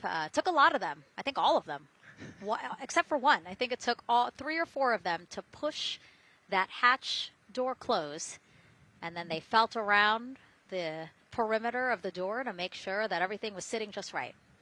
Right, yeah, we talked about how heavy the crew module hatch is. This hatch is just as heavy probably. And so, they're working the closure here and working those connections. And you can see, there's still 3, 4, 5 people that we can see in the White Room. It takes a lot of people to get these hatches closed and this rocket ready to launch. Mm-hmm. And so the next step in the countdown is that this team will start closing out the White Room. So basically disconnecting things, stowing things, making sure that when they leave, there is nothing that isn't supposed to be there. And really, then at that point, it's just all 4 of the crew member, Victor, Reed, Christina, and Jeremy by themselves at the top of the launch pad. Yeah, and then eventually that crew access arm will move away, and then it'll really just be them up on top of that rocket. Mm-hmm. Yeah, your eyes lit up when I said that. That's exciting. It is. It is. Yeah, we had a moment, we talked a little bit about my fear of heights, but most of our crew is afraid of heights. And so there was a moment where I realized that it was just us, 100 and some odd feet up and no way, no crew access arm, and may or may not have said something that made everybody go, huh. Were you wondering to yourself, how did I get here? We're pretty far up. That crew again bringing that drag-on camera. That camera is a handheld camera that is a live look for teams who are remotely watching these operations closely. Again, verifying that things are as they should be before the crew starts, the closeout crew starts leaving the White Room. You see them checking their procedures. You can see they're covering the ends of those hoses. That's to protect those hoses from FOD, so we don't want any dirt or anything to get into those while we transport them and stow them. So you can see Andre there working to close out the hoses as well while they're cleaning up the White Room. And so they'll tape that close. You just saw number 5. Number 5 holding some tools. Again, we'll stow those away. You have to account for everything. Obviously, they did have tools out. They did have procedures, paper, notes out. Like all of that has to go. Yes, and you can even see on number 3's hat, he's got a string that's connected to his suit there. Mm-hmm. That's, again, just to make sure that we don't lose anything. If, a gust of wind or you get knocked or something, you don't want to lose a single thing in the White Room. So everything is tethered, everything is accounted for, and everything is protected. The crew now, another live view of them inside Orion. Jeremy, Christina, and Reed and Victor on the right side of your screen. What do you think they're thinking right now, Nicole? Oh man, just over an hour to launch. There's probably a little bit of a lull right now, monitoring some systems, but you can see Reed's got his feet crossed. So I think just trying to relax and, pass the time by maybe thinking through the items that they're going to monitor through the launch, the different jobs that each of them have throughout the launch. And once they get to orbit, this first day on orbit is actually really busy for them. Mm-hmm. They've got, 2 burns that they have to monitor. They've got to get the system set up, and they've got to get the cabin set up. So there's a lot going on in the next 24 hours for this crew. I think they've got a couple sections where they get to take a nap, but I don't think they get a full night's rest for quite some time. So, yeah, going through what's next. And so as we say that, I mean, imagine what it would be like to live in a spacecraft for 10 days. Let's take a look at what life will be like in Orion. Artemis 2 is our first crewed mission back to the moon since the Apollo program. A lot of the focus of Artemis 2 is really checking out systems to be sure that we're ready and well positioned for continued human exploration. My name is Susan Baggerman, and I'm the Chief Health and Performance Officer for the Orion program and the Artemis 2 mission. And this is 10 Days in Orion.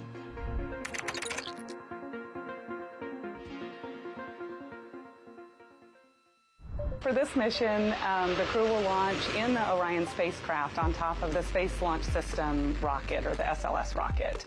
Once they've launched and achieved orbit, they'll continue on checking out many of the different critical Orion systems, check out some of the critical medical systems, and be sure that we understand how the crew would do that successfully within the volume of Orion. We also have, of course, systems to feed the crew. They have a potable water dispenser that they'll check out. And then we also have a food warmer, kind of looks like a suitcase that the crew can use to heat their food. They're also going to check out the flywheel system. We'll have the crew perform some initial exercises. Part of that is to ensure that the flywheel is actually working, but part of it is actually to be sure that our environmental control systems are actually working. For sleeping, the crew will sleep in sleeping bags. Some crew members like to be very tightly bound up, and some like to float very free. They'll use the toilet for the first time and be sure that it's able to flush. While they're on their journey, they'll do some testing that they quickly don their suit just to be sure that we would be ready in the future for an emergency. They'll also check out our radiation shelter. If we were to have a solar particle event, we would be asking them to take stowage out of the stowage bay and put it in some specific locations on the vehicle, basically for it to serve as shielding.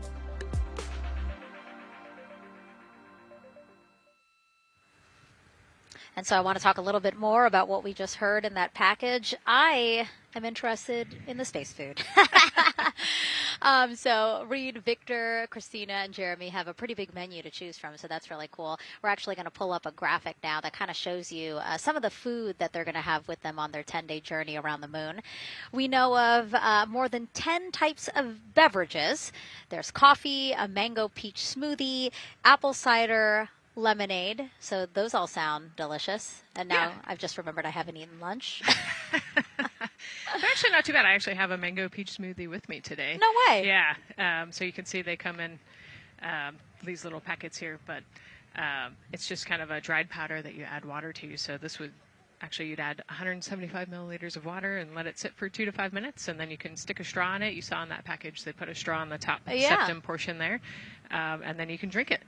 And so this is the packaging. This is food that you brought up with you, or that you had while you were at the ISS. Yes. Yeah, actually, this is all food that we have available to us on the standard, what we call the standard menu on the space station. And so actually the graphic there showed quite a bit of the standard menu that they're going to take with them. So let's pull space it back food up, is space actually. food. Yeah, we can use the food that we have been using. You know, our food lab at Johnson Space Center actually creates that food, and then they stabilize it and they package it for us and everything. So they do a really wonderful job out there. We've got different types of food. You know, you can see I've got this is a soup, tomato basil soup, so thermal stabilized. It's already hydrated, so you just throw it in that food warmer that we talked about, and then you can eat it. But then we also I have some shrimp cocktail here that's, irradiated, so it's in a package that protects it. I'll show you. I've got a brownie too. That's probably my favorite one. But are we eating it? We might, if you're.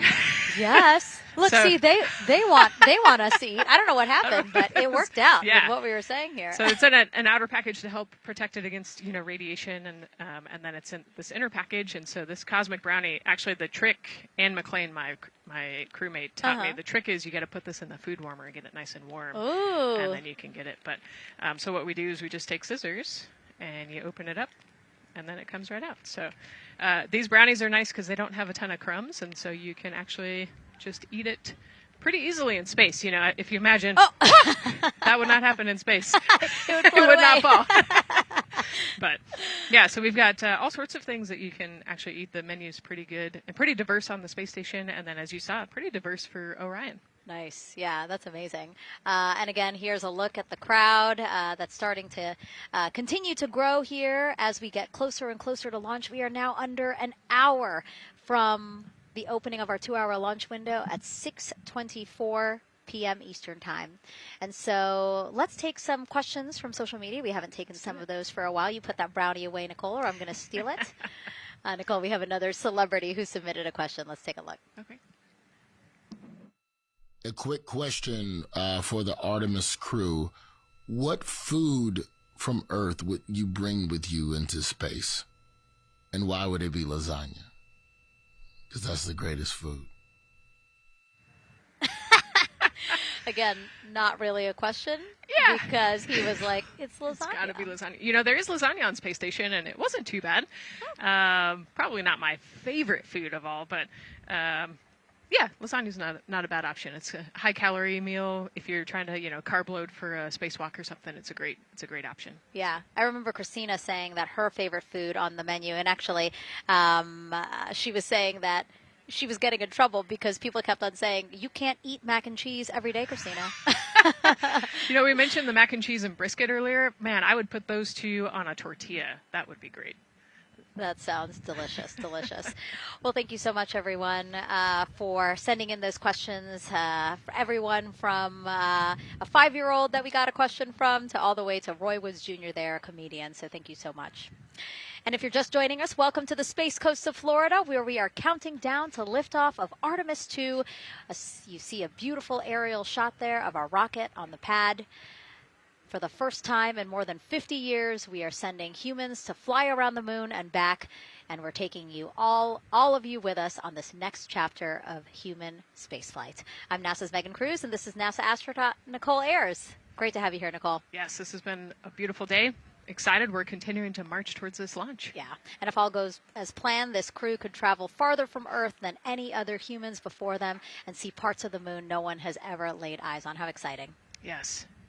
Exciting is an understatement, I think. That's true. We're going to see the far side of the moon for the first time by humans in a long time. It's important. And as the crowd again builds behind us, more activity that you're seeing here at the Kennedy Space Center press site. We also have a ton of people gathering around the world to watch this history-making moment. So let's take a look at those watch parties now. Oh. That crowd has grown. We checked with them probably like 30 minutes ago, and it was half that. But again, as we get closer and closer to launch, we are seeing more and more people gather together, wanting to experience this together and not just in a vacuum at home, Yes, this is so exciting. Look at all of those people. Man. And now here we are back in Seattle, the Museum of Flight. Again, people gathered there to show their kid. We see someone walking in the second row there. His first crewed launch to the moon. How exciting. That is exciting. Hello, everyone. Oh, that's so great. And now let's get you up to speed on what's happened so far. Again, we are now within an hour of the opening of our launch window. So what has been happening so far today? Well, a lot. After waking up and grabbing a bite to eat, our Artemis 2 crew suited up inside the historic crew quarters, a tradition that dates back decades. Teams helped them into their custom Orion crew survival suits, and just like other crews before them, they gathered around a table for a card game to pass the time, but to also burn off any lingering bad luck before they walked in the footsteps of every NASA astronaut launching from Kennedy Space Center since Apollo 7 in 1968. They walked outside the Neil Armstrong Operations and Checkout Building to greet a crowd of family, friends, supporters before getting into their Astrovan for their security-escorted ride out to historic Launch Complex 39B. They got a close-up look at the SLS rocket, then walked across the crew access arm and climbed one by one inside their Orion spacecraft. After that, teams conducted final checks with the crew before closing both hatches, the crew module hatch, as well as what you're seeing there, the launch abort system hatch. And now we are back live at the pad where the closeout crew is getting ready to leave the White Room. they are now tethered, Nicole, because they are about to move some pieces that connect the Orion spacecraft to the White Room, correct? Yes, there's kind of what I would call a shroud. You can see them working that there. So it is actually connected, so that way the gap between the crew access arm and the crew module, and well, I guess that's the LAS there, is covered. But they're about to remove that so that the crew access arm is not connected to the rocket in any way, so that it can retract here in the next few minutes. And for how we're looking with the launch countdown milestones, let's go to Daryl Nail in the Launch Control Center. All right, thank you very much, Megan. And as you can see there, the finishing touches, as you've been talking about, to the LAS, which brings me to that subject, because we currently are hearing the launch team is working an issue that was reported out with the LAS. At least there's an issue apparently with a battery on the LAS. The engineer who is in charge of the launch abort system sits on console here, reported that a temperature for one of the 2 LAS batteries is out of range, and although it's not a constraint for launch right now, it would be when that temperature is checked inside of T-minus 6 minutes, which is inside of terminal count. So right now the team is working some troubleshooting on this issue. Going to follow, of course, along closely with what they learn. But again, a battery temp for one of the 2 batteries on the LAS is out of spec, and the team is working to understand, first of all, whether or not this may be a sensor issue, or is there an issue with the battery itself. So again, looking into it, troubleshooting and researching as we speak. With regards to the weather, we did get some good news there. Launch Weather Officer Mark Berger reporting to the launch director that the weather chances have now improved for the window. We are up to 90% go, which is great news. Again, 90% go. That is up from the 80% that we started when we had the first weather forecast come out officially 3 days ago. And so that is great. And for anybody who's here in the launch area knows that is certainly viewable. They can see that by just looking up. So we're getting some good clearing as forecast. And then just a reminder for those people who are watching the launch from the nearby area that if you're watching on an internet-enabled device, just remember that there may be a little bit of a delay. Can't tell you how much of a delay, but since it's on an internet device, sometimes this broadcast might be a little behind what you're actually seeing. So just keep that in mind as you are watching. Don't wait to the last second to run outside if you're inside your RV or your camper or your house. That's the latest here from the firing room. Of course, we'll keep track of that last battery issue. We'll send it back now to Megan and Nicole at the host desk. 2 of them there had to be tethered to the inside of the White Room, because obviously now we have detached the White Room from the Orion spacecraft. Yes, that view is quite something. Yeah, spectacular. Yep. Oh, no, I'm sorry. I forgot. Nicole's scared of heights. An astronaut afraid of heights is actually not uncommon, as we've learned today. But yes, so obviously, again, things proceeding as we march closer to the opening of our 2-hour launch window at 6:24 p.m. Eastern Time. Again, the closeout crew just finishing up those last couple of things they have to do before leaving the White Room and then leaving the pad, leaving only the 4 Artemis 2 crew members inside the spacecraft by themselves at the pad. Yeah, and then we'll be curious to follow the battery issue on the LAS as well. I think sometimes it's just a sensor issue, sometimes it's a battery issue. So hopefully they figure that out quickly. Mm-hmm.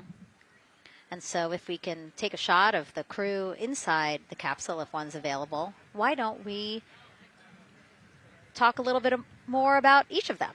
So we have Artemis 2 Commander Reed Wiseman, Baltimore native, and he's actually, you see his feet in that shot there from inside Orion. He's been in space once before as flight engineer for Expedition 41 aboard the International Space Station from May through November 2014. During the 165-day mission, Reed and his crewmates completed more than 300 science experiments in areas like human physiology, medicine, physical science, earth science, as well as astrophysics. They actually set a milestone for station science by completing a record 82 research hours in a single week. He also served as chief of NASA's astronaut office from December 2020 to December 2022. His 2 daughters were out to wave goodbye to him as he made his way to the launch pad. And again, there's Reed's feet. Reed is the one sitting in the seat to the right, closest to our camera there. So looks like he's relaxed by the body language of his feet.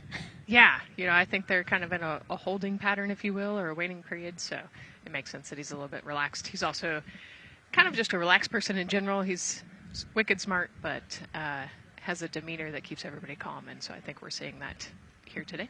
And so in this shot, Reed is the one sitting on the left, and to his right, Artemis 2 pilot Victor Glover. NASA selected the California native as an astronaut in 2013, and at the time he was actually serving as a legislative fellow in the United States Senate.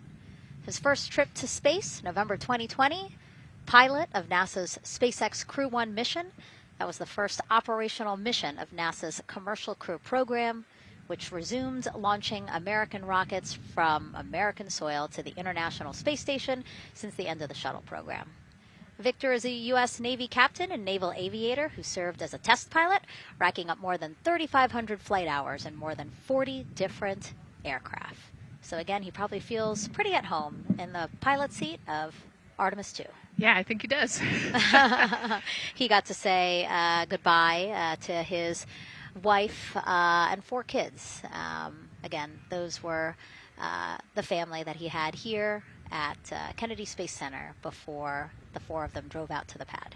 Yeah, and you can see there, we talked about Victor's energy earlier, and you can see him working through, pushing some buttons on the displays. Looked like he was pulling up a procedure, so he's following along and ready to go, looks like. And then Mission Specialist Christina Cook, sitting on the upper left-hand corner of the screen there, native of Grand Rapids, Michigan, was selected to the Astronaut Corps in 2013, same class as Victor, served as flight engineer on the International Space Station from March 2019 to February 2020. During that time, she set a record for the longest single spaceflight by a woman with a total of 328 consecutive days in space. How cool. She also participated in the first ever all-female spacewalk. And before becoming an astronaut, Christina helped build space science instruments and led scientific fieldwork in some of the most remote environments on the planet. Her hobbies include surfing, rock climbing, and community CDR, service, yoga, and photography. Go ahead, NCD. There's a couple of suppressed overvolt messages. We're going to go ahead and clear those off your screen. We see them and we copy. All right. NASA test director. We're still working here, trying to get through everything. So we're getting close, and then trying to talk that other issue that we just picked up a little bit ago. But I think work-wise, we're doing really well. Sounds good, NCD. We're doing great on board. Glad to hear it. NASA test director giving an update to the crew. Some messages flashed on their displays. Just wanted to say that they didn't have to worry about that. We're going to clear that. And that also just reassuring the crew, again, that they are tracking and working the issue with the launch abort system battery. Yeah. All right. And then first-time flyer, Canadian Space Agency astronaut Jeremy Hansen will fly to the moon as mission specialist on the Artemis 2 mission. The London, Ontario native, selected as an astronaut in 2009. After that, he worked as Capcom at NASA's Mission Control Center in Houston. Capcom stands for Capsule Communicator and is the sole direct voice communicating with astronauts while in space. Jeremy also participated in training exercises, really cool ones like living on the ocean floor off the coast of Florida to simulate deep space exploration for a week. In 2017, he became the first Canadian to lead a NASA astronaut class. He also enjoys getting out on a sailboat, rock climbing, and mountain biking. He has a wife and 3 children. And he's the one that you see bottom left-hand corner of your screen. I know, I'm trying to see what he's doing there. Christina's looking too. And so there is your Artemis 2 crew inside the Orion spacecraft. And this is actually the 7th time NASA astronauts will launch on a new NASA spacecraft designed for crew. And if you're wondering about the first 6 crewed test flights, here they are.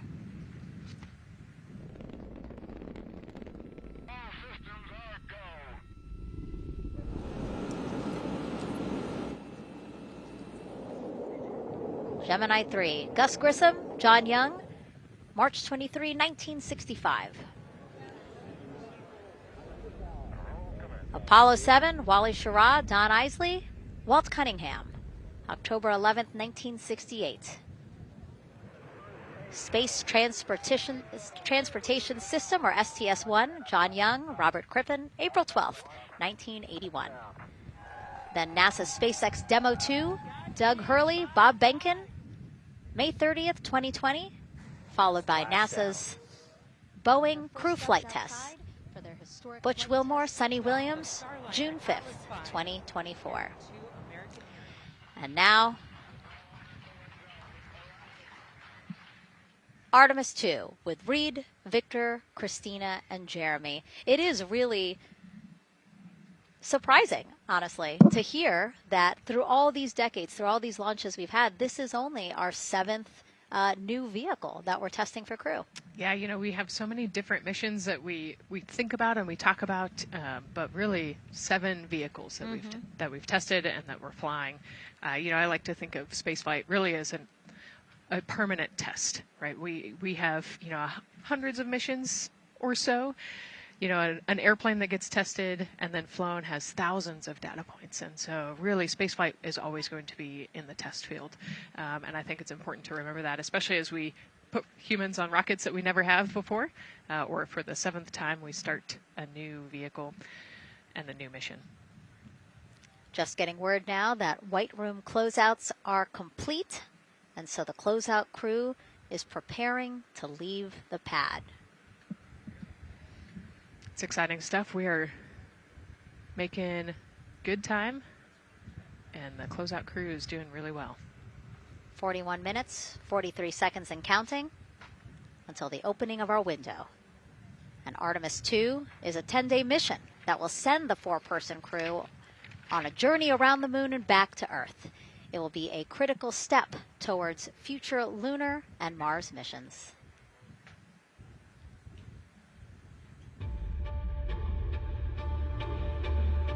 We're going back to the moon because it's the next step in our journey to Mars. We need to go explore the moon. There's vast regions of unexplored areas with the coldest, darkest places in our solar system.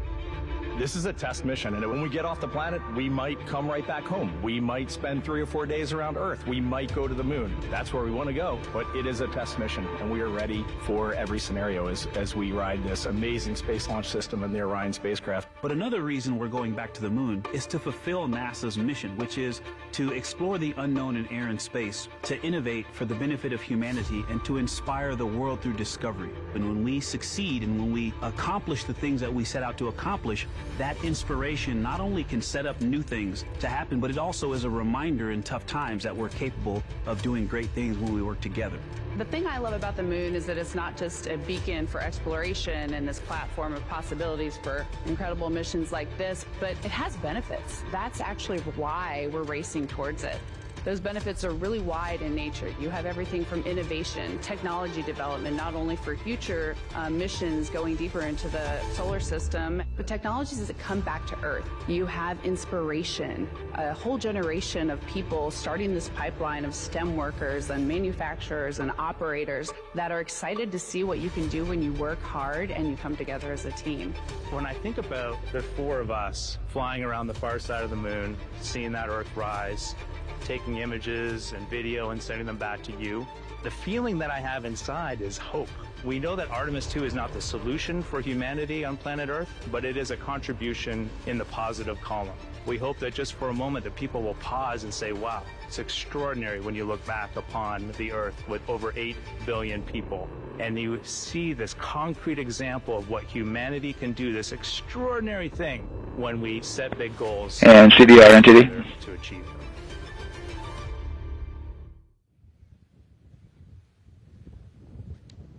And so Mission Control Houston will control the flight of Orion after a liftoff here at Kennedy Space Center. Here's Gary Jordan, who's embedded with that team. Gary, you might have to pause because we did just hear a call out to the commander in Orion. Will do, Megan. I think that was Commander Reed Wiseman responding to prepare for some of the next steps. We are now holding at the T-minus 10-minute hold. Expected a 30-minute hold. So we are well on the countdown. We are well on the timeline to meet this L- time and launch towards the beginning of the window, but continuing to track progress along the way.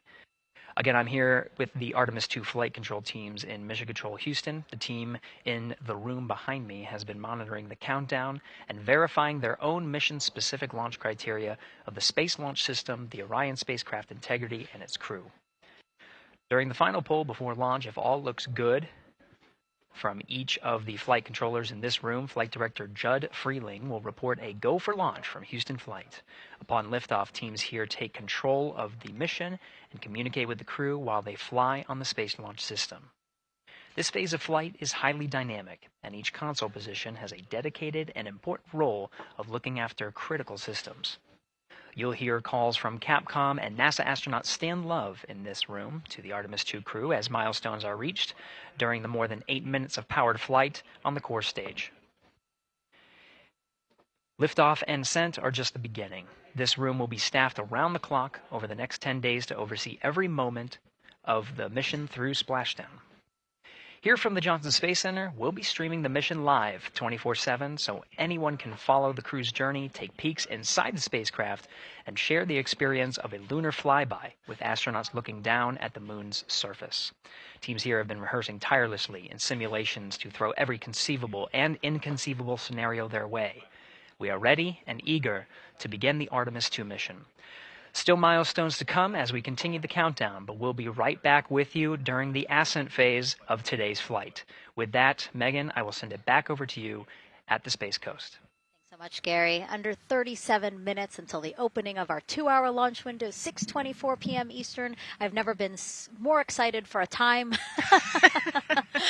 But why don't we send it back over to Megan Carter with the Moon Board to learn more about what happens after Ascent. Absolutely. I am definitely also getting excited. Things feel like they're starting to pick up a little pace here. A lot is about to happen within the first 10 minutes of launch, but what happens after those first 10 minutes? Let me take you over here to my mission map so we can kind of jump ahead and let me explain a few things. So, our main engine cutoff is going to stand for MECO, and that is essentially where the rocket's job is done, and it is then going to turn the propulsion duties over to our ICPS. That stands for Interim Cryogenic Propulsion Stage. Don't try and say that too many times fast. But the ICPS is going to be right here, and that's our in-space propulsion. About 50 minutes into, after about 50 minutes into launch, it is going to conduct that first burn, and that's going to be the perigee raise maneuver.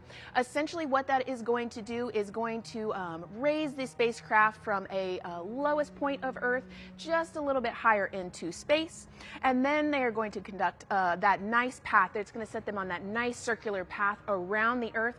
That's when they're going to start to be able to really check out this spacecraft. The Orion spacecraft is going to be able to, like we've talked about, be maneuvered by the crew. They're going to check out those life support systems, and communication checkout's going to be vital at that point as well, obviously.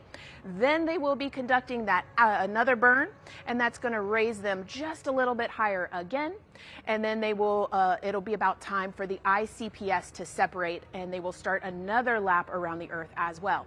Now, the ICPS, but even after it separates, its job will not be done because they will have the opportunity to conduct something called the Proximity Operations Demonstration. And this is going to be really important for our future lunar missions. astronauts because the ICPS actually has a target on it, and the crew is going to have the opportunity to manually maneuver these spacecraft like we've mentioned and practice those docking maneuvers. Now obviously they will not be docking for this mission, but that is again going to be critical for those lunar missions in the future. Now, all right, after that ICPS has separated and they've done that second lap, they're going to conduct 2 more burns. And what these burns are going to do is set them up to the high enough orbit and a fast enough speed in order to conduct the translunar injection. This is going to be that critical moment and that critical milestone where they are going to produce about 6,000 pounds of thrust.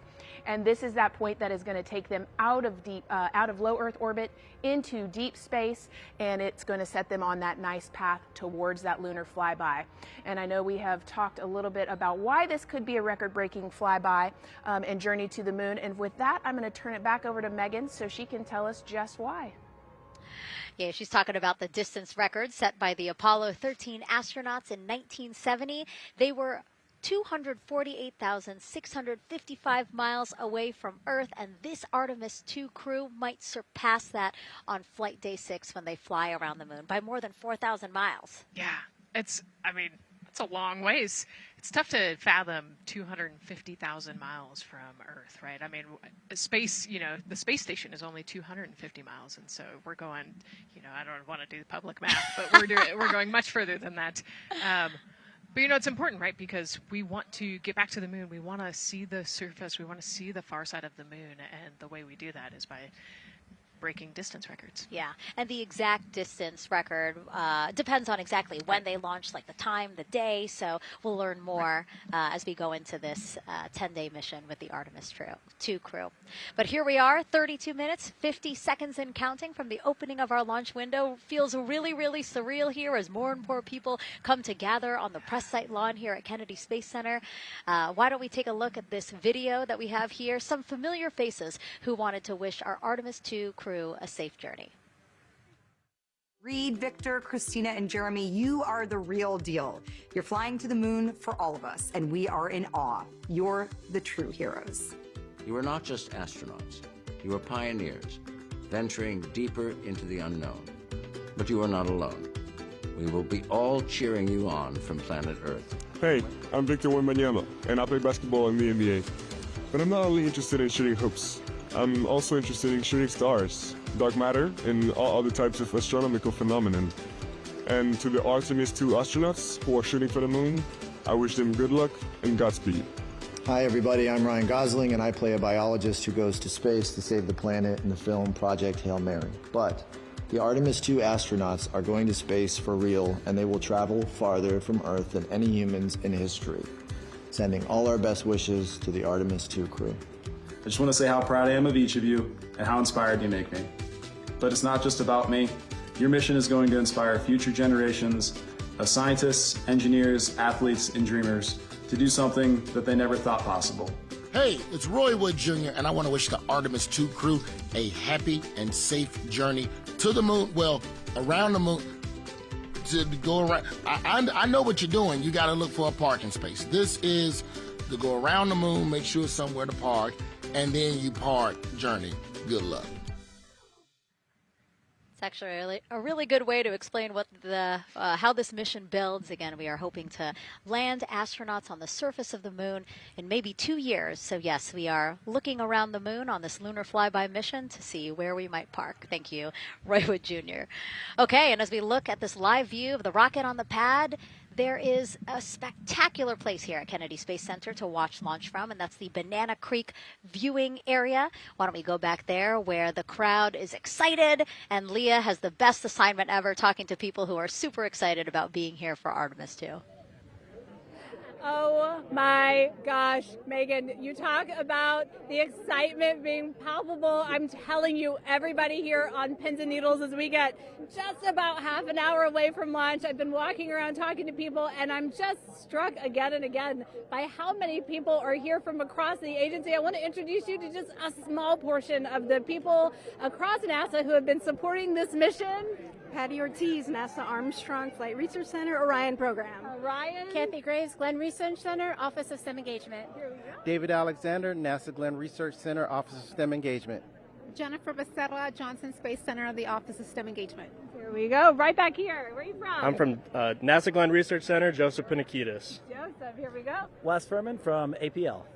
Maria Arredondo from Headquarters, Next Gen STEM. Mark Robinson, Stennis Space Center, Commercial Space.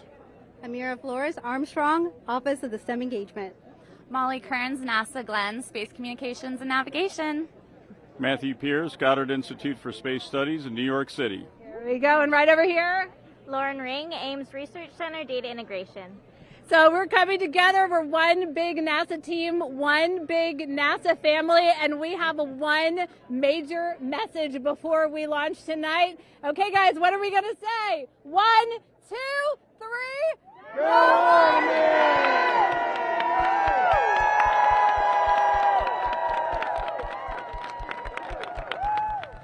Oh my gosh, that made me so emotional. That was so inspiring to see. I mean, wow, yeah, that was great. I mean, just to hear everybody say their position, what they're doing to support this mission is amazing. And I'm sure this was something that really rang true and resonated with NASA's Administrator Jared Isaacman, again, to see the workforce come together to do the work and then to be here for launch. So why don't we actually go over to him now with our Jasmine Hopkins at one of our other viewing locations. All right, Megan, thank you so much. The energy here on the balcony is honestly becoming electric as we get so close to launch, and now we are thrilled to welcome NASA Administrator Jared Isaacman. Jared, we're really entering a golden age of exploration. How will Artemis 2 set the pace for the coming years? Well, I mean, Artemis 2 is the opening act, right? This is the test mission. This is getting very comfortable with the SLS rocket, the Orion spacecraft. No humans have ever flown on this before, right? And we're going to put it through its paces. We'll go into Earth orbit for a little bit, make sure Orion's doing okay, and then we are sending them, right? We're going to send them farther into space than any humans might have gone before, 250,000 miles away, and it's going to set up for the subsequent missions. That's why we're going into the golden age of science and discovery right now, because you're going to see moon rocket launch in 2027 when we do our testing with the lander. We're going to go for the landing on Artemis 4 in 2028, and in parallel, we're going to build the moon base, right? And that is going to be filled with science discovery and tech demonstrations that's going to support the enduring presence we're trying to create on the surface. Absolutely. So honestly, history-making years ahead of us, you know, with Artemis 3 and 4. But first is Artemis 2. What will be our single greatest takeaway from this mission? Well, I'll tell you, I mean, after ignition, to me, the moment that I'm going to be most excited for is splashdown. There's no question about that. Good shoots coming down off the West Coast. But look, I think the takeaway from this is gaining extreme comfort in the Orion spacecraft, right? I mean, this is very different than what we've done for more than a half century, right? I mean, the velocities that spacecraft is going to re-enter at, it's going to be new territory for us. We want to get our arms around that completely. So I would say the performance of SLS plus Orion is everything on this one. We want to make sure we do it in as a safe way as we possibly can, understanding what we are undertaking right here, bring our crew back, learn as much as we can from the vehicle, set up for Artemis 3 in 2027. Right. And Administrator, we've actually had a pretty young audience today here, some kids running around the balcony. How do you hope Artemis 2 inspires that next generation? You know, I talk about this all the time. Like, you know, one of our overarching KPIs that we should always be tracking is the number of people living and working in space. Well, you know what's another strong number 2 in that one?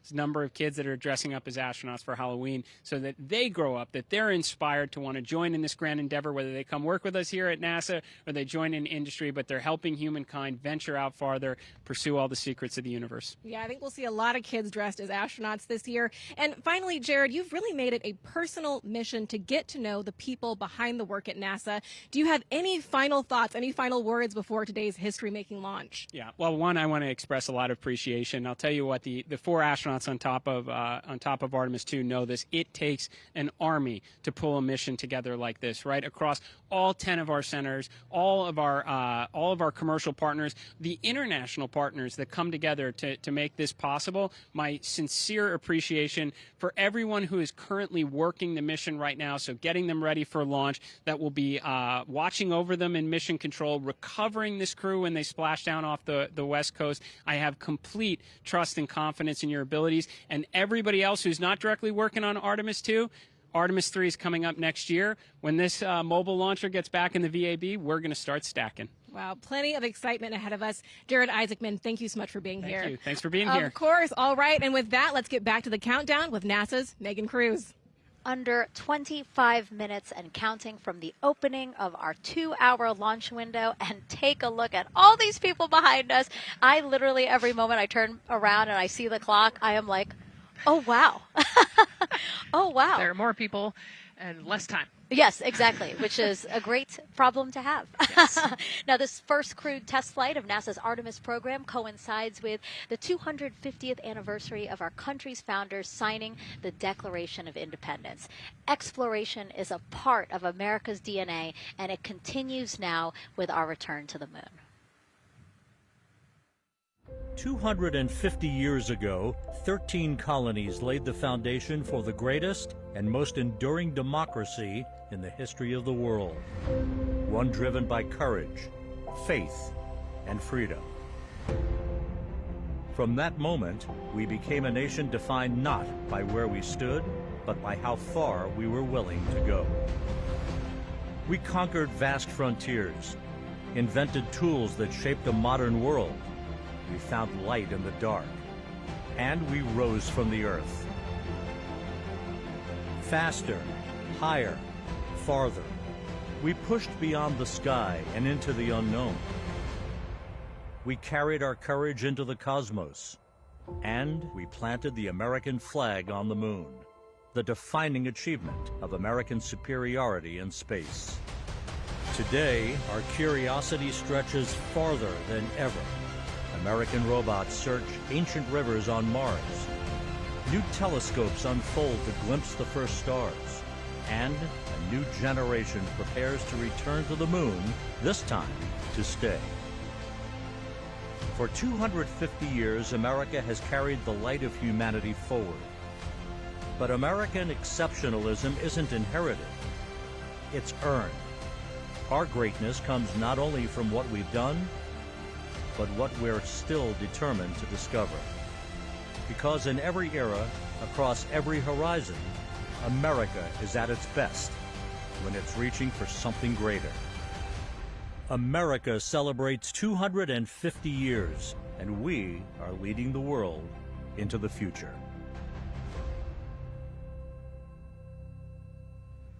22 minutes, 15 seconds and counting from Artemis 2, NASA's boldest test flight in a generation. The crew has said this often, that they hope it inspires children around the world.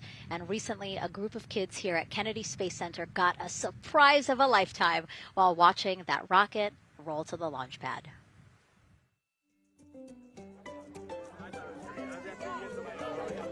So tell me what color it is. Orange! Orange! And who's going to be on that rocket? We're going to be on that rocket. We're going to be on that rocket!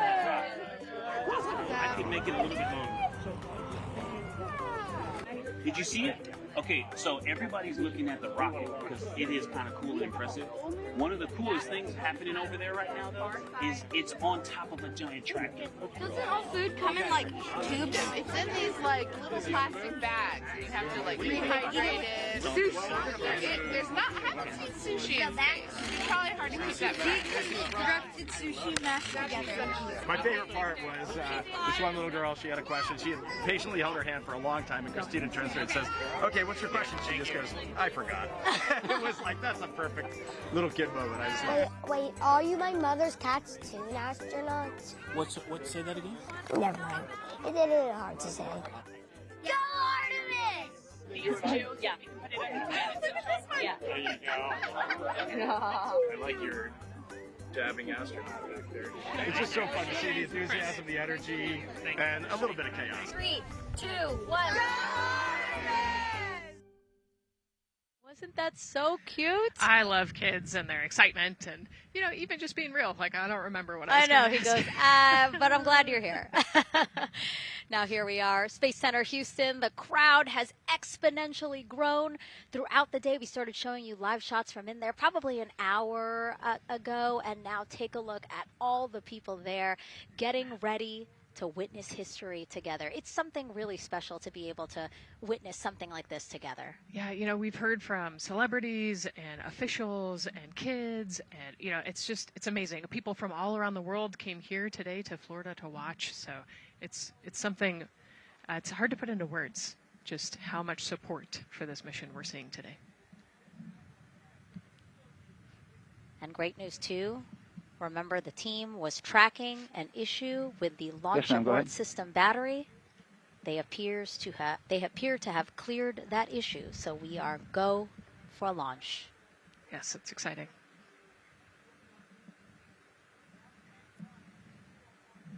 U.S. Space and Rocket Center here, Huntsville, Alabama, waving to the Artemis 2 crew sitting right there inside Orion. Inside of 20 minutes from the opening of our launch window, and right now we are targeting the top of that launch window, so we could be launching here in about 19 minutes, Nicole. Wow, I don't know if I expected this today. I'm excited, and you know, I'm glad they were able to clear the problem with the battery on the LAS, and everything has gone really smoothly today. It's been great. The weather cleared up. It's a beautiful day for a launch. And so now, as we are so close to possibly launch now, just what are your final thoughts as we are about to embark on a mission back to the moon, the first time in more than 50 years? Yeah, you know, just so proud of the crew and all of the teams here on the ground that made this happen. You know, they are carrying the torch from the Apollo era into the Artemis era. And, you know, as the crew likes to say, they want to be the shoulders that the next generation. And let's see, GLS, can you help us with that, please?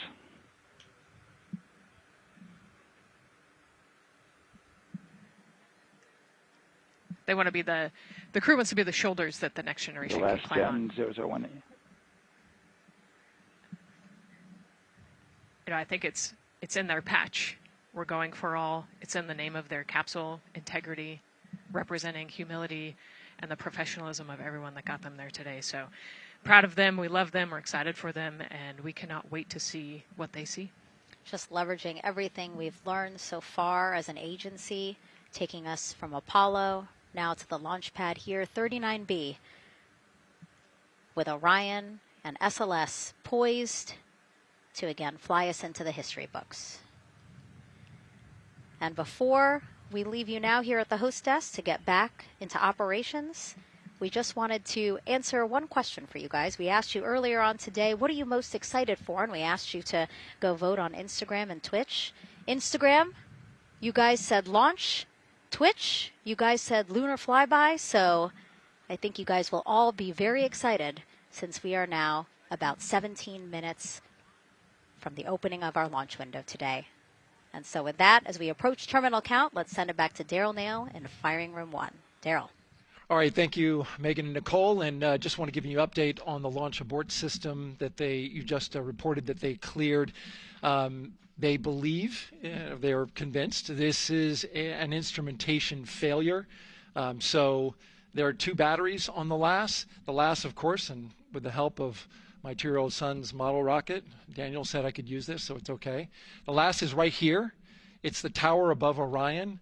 Orion capsule's inside of here. It's used to pull Orion off the rocket in case the rocket something's going on with the rocket, either on the pad or in flight. 2 batteries are bad. Well, I'm sorry, one of the 2 batteries reported an out-of-family temperature, and it was very much out of family. And so they checked their data going back into the vehicle assembly building where they recharged the batteries and worked on them. And they have good, solid data, they reported, that tells them that this is an instrumentation failure, that there's something wrong with the sensor. And so they took it before the mission management team, which has to accept the risk, any changes to launch commit criteria, which this would be one, and they all fully accepted it. So now we are clear as far as that constraint is concerned. And one quick thing as we count down now, we are getting into the final minutes before liftoff. There's a 2-hour window. We haven't quite set the T0 yet, but this is a list of the cutouts. There are 150 cutouts that are included for this 2-hour launch window, and that's important. They're in very small print. That's important because there's basically 16 minutes inside this window that they cannot launch. And these are because of small things flying in orbit. There's a lot more things in orbit than there were back in Artemis 1 when we had 35 to 40 cutouts. For that reason, because of these 156 cutouts, they're going to be managing the launch window as we go forward. So they may have to wait out one of these cutouts. They range in time between 2 seconds to 23 seconds, but you'll hear the NASA test director talk through that. We're getting ready to merge that loop from NASA test director Jeff Spaulding.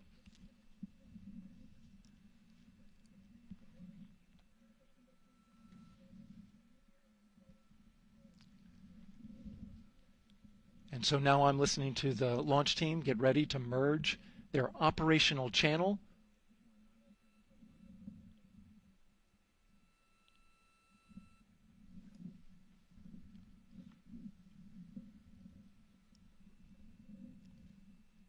We're now entering one of the most consequential phases of launch day, and that's terminal count, the final 10 minutes. And OTC, NTD, N212 for comm check? Good, comm. How me? I hear you the same. STC? GTC? GTC is on 212. All right, copy that. NASA Test Director Jeff Spaulding confirming communications with his team.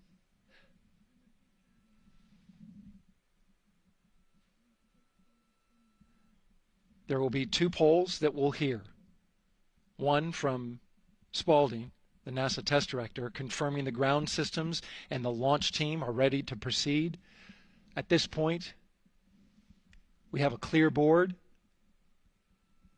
no constraints, but we need confirmation from each individual on the NASA Test Director team. So we'll hear him poll his team. The other poll that we're waiting for is the poll from Launch Director Charlie Blackwell Thompson, who will take that final status from NASA management before giving the go to come out of a hold. And you're seeing the clock count down at L minus 12 minutes. CCL, OTC, Orion, RS1.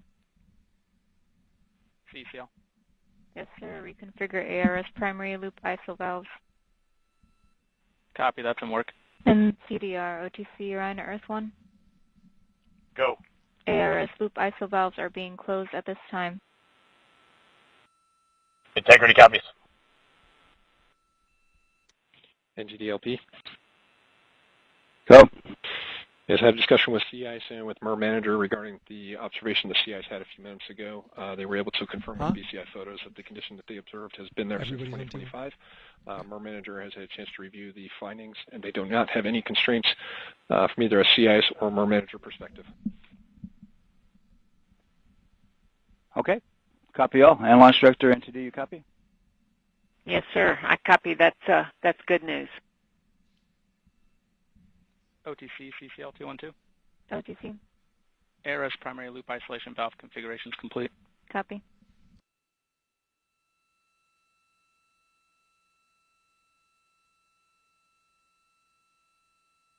And CGLS, NTD, cancel pending, please. GLS copies, and that's complete. All right, and for all personnel, we got a little bit more work to do before we pick up the clock, and we're about a little over a minute from getting to T-minus 10 minutes, but we've canceled the resume time there, and then we'll pick it up after we get through all of our work and anything else that we need to do to get through the remainder of counts. So we'll continue working that to get to our T0 today.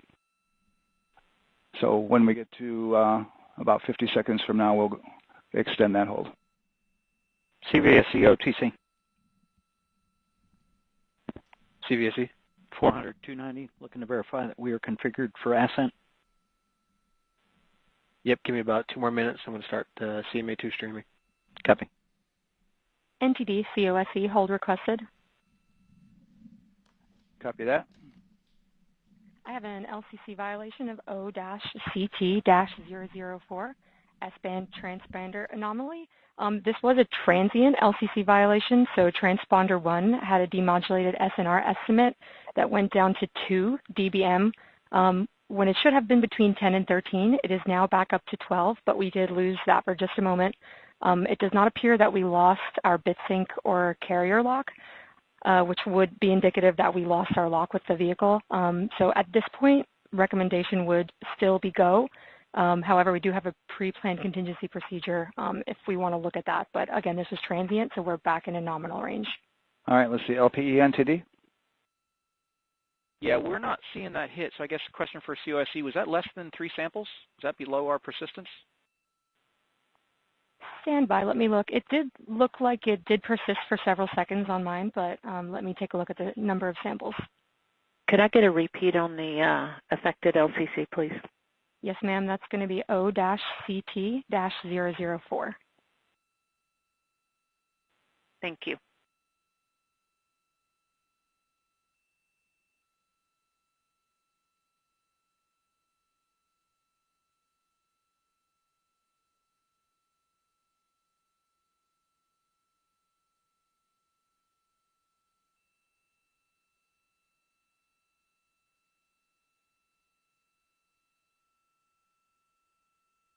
Yeah, us taking a look at the data right here, looks like that was a single sample. Yeah, copy that. RFTS does report that they also lost lock for about 5 seconds. So I would love to ask KUS and see if they also lost lock with the vehicle for any extended amount of period.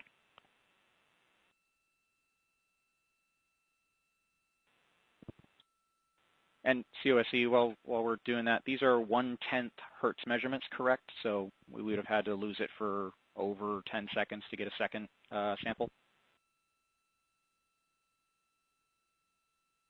Yes, sir, that's correct. It is 1/10 hertz. Yeah, so from our perspective, the allowance is effectively up to 30 seconds, up to 3 samples based on the 1/10 hertz. This is not an LCC violation, I believe.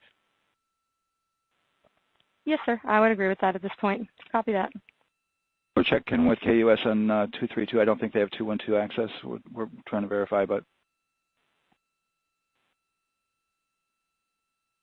it sounds like they have a loss of lock as well. About 2 seconds. Okay. And I guess for both KUS and COSE, do we have lock now? That's affirmed. We do have lock for COSE.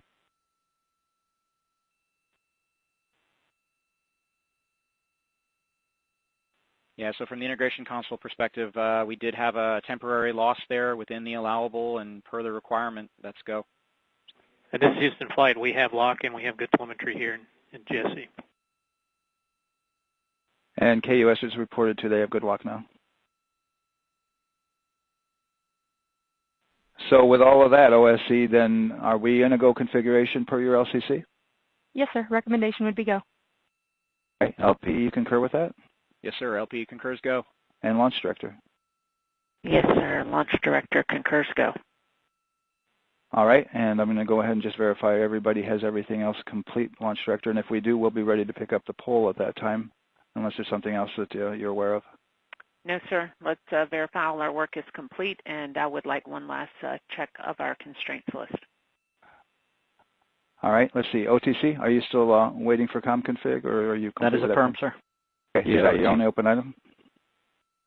Yeah, OTC, this is CVSC. That 400 step 290 is complete. Copy. Okay, so OTC, you're complete with all of your work? That's affirmed. All right, copy that. STC? STC is complete. And GTC? GTC is complete. Okay, excellent. All right, and LPE, just want to verify we have no open constraints at this time. No open constraints. We have a clear board, sir.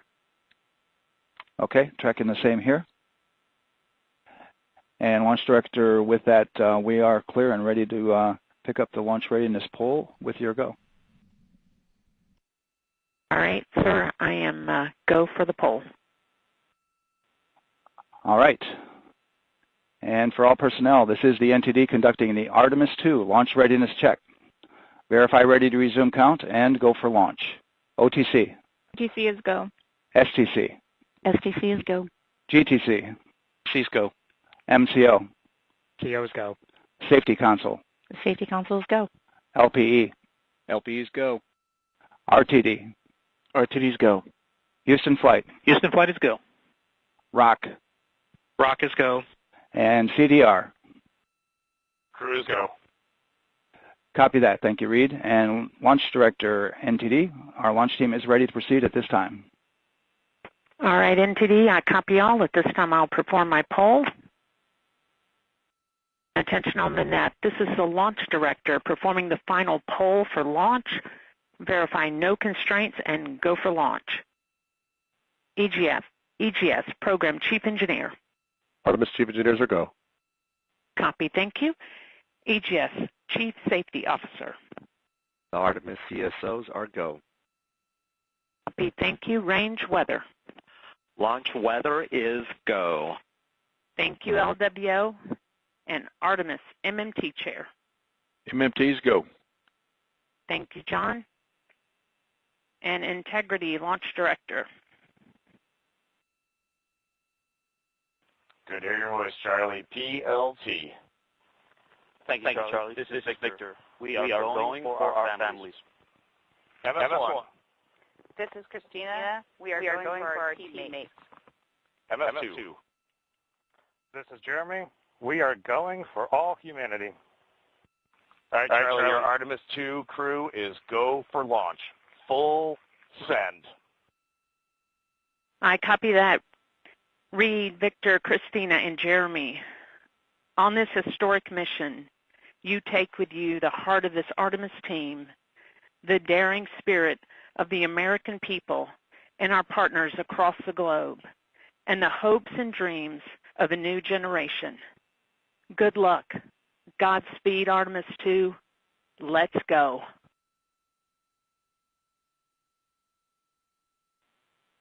And NTD Launch Director. Go ahead, Launch Director. Yes, sir. You have a go to proceed with countdown. Copy that. I'll put it in work. CDR NTD. Go.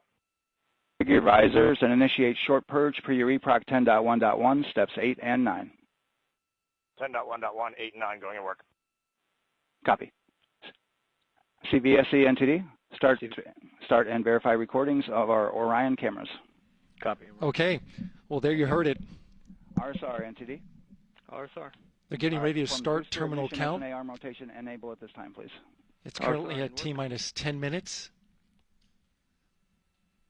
Once we wrap up this last bit of work, SNA arm rotation enable complete. we're going to start that clock. Copy that. Thank you. Integrity crew, close and lock visors.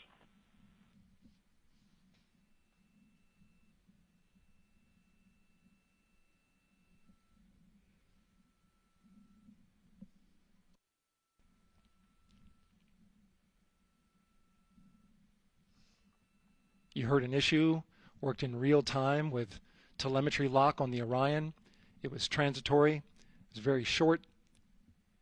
They checked the data, confirmed that they had a good lock. This was with the S-band transmitter on the Orion. Worked through that issue, looked at the data, and cleared it. All with the world watching. Impressive work by the launch team. So we have a 2-hour window, which starts in just a few minutes at 6:24 p.m. Eastern Time and goes until 8:24 p.m. Eastern Time. And ECL NTD will be waiting for your verification on the short purge. ECL copies. And for all personnel, once we get that short purge verification, we'll verify that we are clear to go, and then we'll proceed with the terminal count.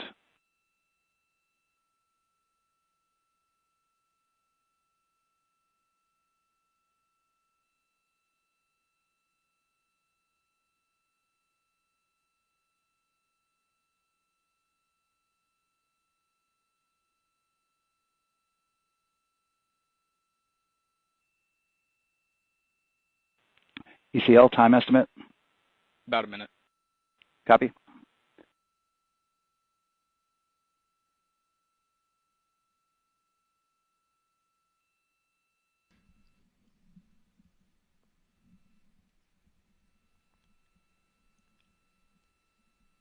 So we're going into the launch window, but not by much, it looks like.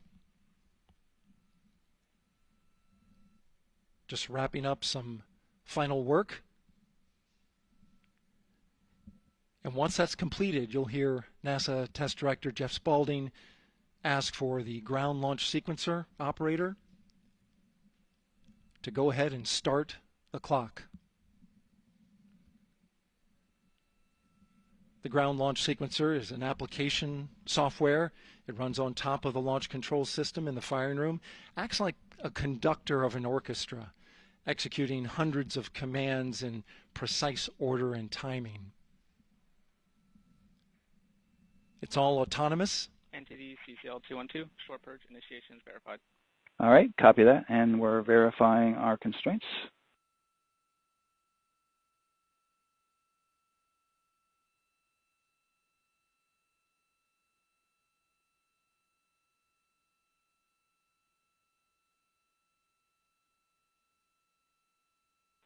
All right, and we're clear from cutouts.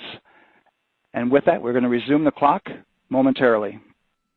And CGLS, you can resume the clock on your mark. GLS copies. 3, 2, 1, mark. GLS mainline has been initiated. T-minus 10 minutes and counting.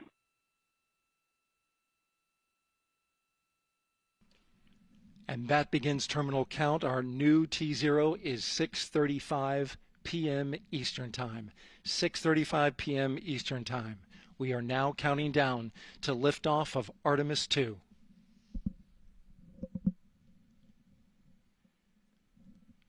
From now on, you're going to hear two voices on the loops. If everything goes nominally, NASA Test Director Jeff Spaulding, who's directly managing the launch team, and Alex Bendelos, the GLS operator who closely monitors the software. He has the ability to stop and restart the countdown.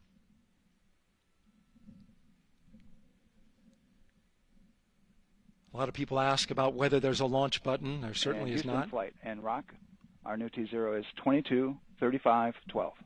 Houston flight copies. 22:35:12. Affirm. There you heard confirmation of the exact T0, 6:35 and 12 seconds p.m. Eastern Time. Again, our T0 is 6:35 and 12 seconds p.m. Eastern Time. But as I was saying, there's no launch button. This is autonomous. But there is a button that keeps you from launching, and that button allows the GLS operator to pause the countdown outside of terminal count and during terminal count and submit a hold to the next holding point. So the clock won't stop right away. If there's an issue, we'll go to the next stable holding point.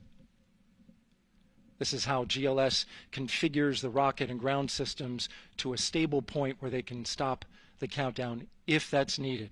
But right now, we are counting down. Our next big milestone, looking to retract the crew access arm. GLS is go for crew access arm retract. And there you see the crew access arm moving away.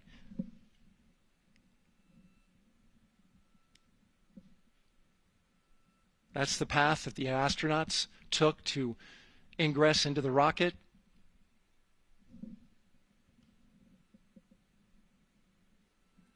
Until this point, that was their way off the pad if they needed to evacuate.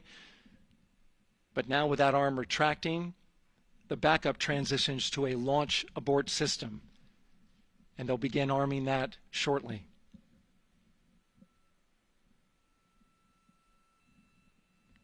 Of course, the launch abort system, great shot there of the crew access arm retracting away. The launch abort system is the tower at the top, and that's what would pull Orion and its crew off the top of the rocket in case of an emergency, whether it's on the ground or in flight.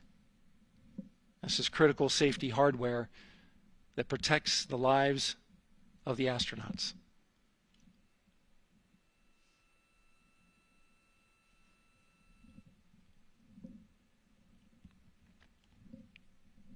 Starting at T-minus 6 minutes, the GLS will start bringing that and other high-energy systems online, starting with core stage pressurization.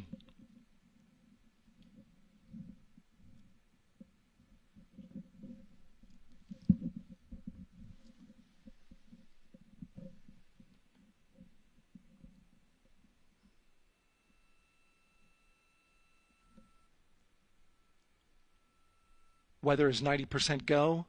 The range is go. All systems are go.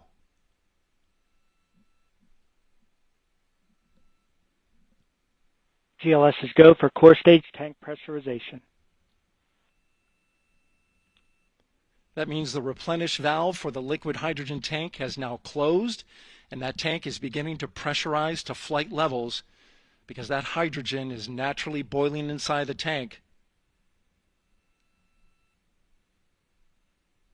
We'll get the liquid oxygen tank a little later in the count. Now the team is waiting for verification that, if needed, the Artemis II crew could use the launch abort system to pull Orion safely off the top of the rocket in an emergency. Let's listen in for that call. GLS verifies last capability available. And CDR, do you copy? CDR copies, last available. That's great news, and you heard the NTD verify that with the commander of the mission. GLS is go for FTS arm. Now work is being done to arm the flight termination system. This is so the range safety can send a flight termination command if the rocket flies too far off track. There's a brief built-in delay so the launch abort system has time to pull the astronauts to safety first. GLS is go for LH2 high flow bleed check. All right, the high flow bleed check. That's so the cryo team gets verification that the RS-25 engines, all 4 of them, are in the proper temperature range for launch.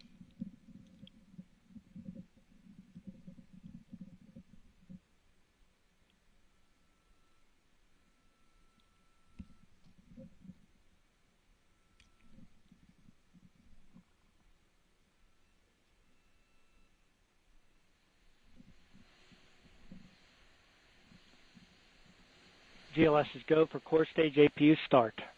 Core stage APUs start. Those are auxiliary power units, high-speed turbines which provide pressure to hydraulic pumps that steer the RS-25 engines. We're going to see a gimbal test a little later at T-minus 2 minutes and 30 seconds. This is what allows that to happen.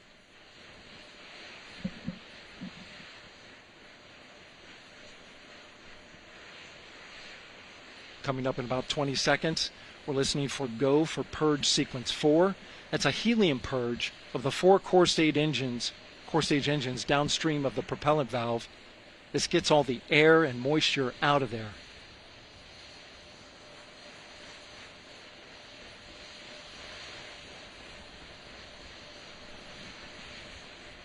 GLS is go for purge sequence 4. Moving through the milestones. All is looking good.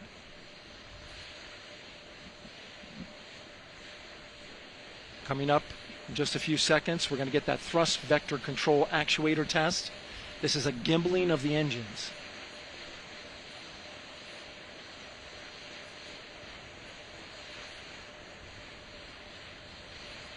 There are the 4 RS-25s, 3 of them shuttle heritage, 1 of them built from shuttle parts. And there you see them moving.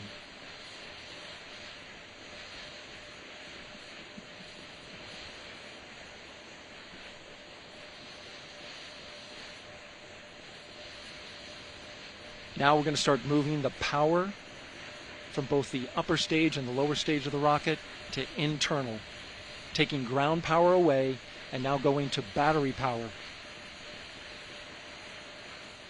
GLS is go for upper stage to internal power. All right, power is removed from the rocket's upper stage, the ICPS, and it's been switched to battery. Same milestone for the lower core stage coming up at T-minus 1 minute and 30 seconds.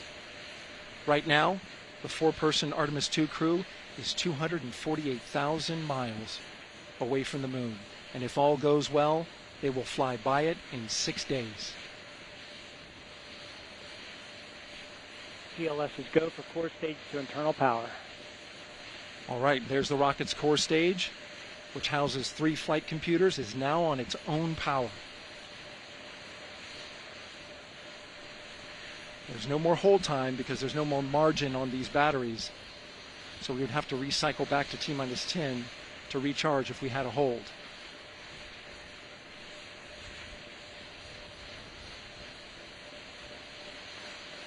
One minute.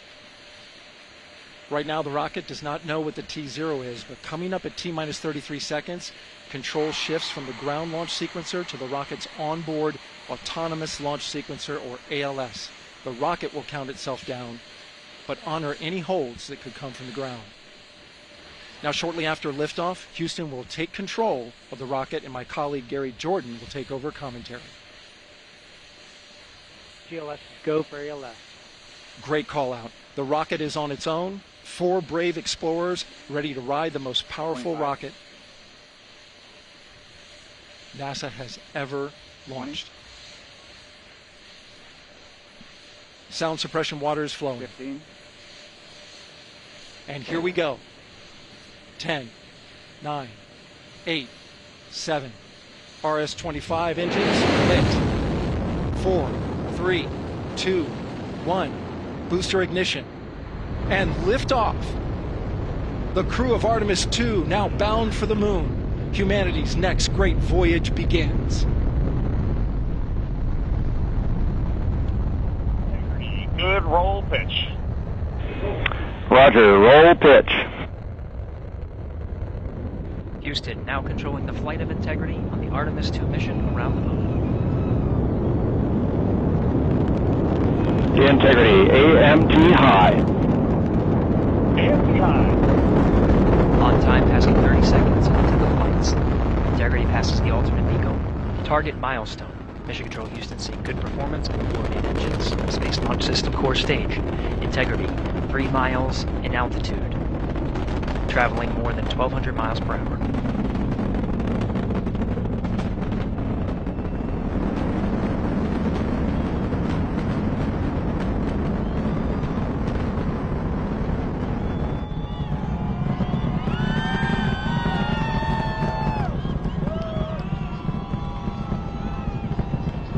Mission elapsed time, passing 1 minute, approaching max Q.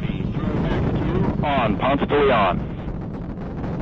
Stan, we have you loud and clear on Ponce de Leon. Have you the same?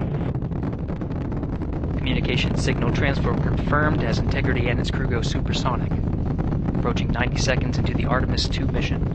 Integrity is 14 miles in altitude, 8 miles downrange, traveling more than 2,600 miles per hour.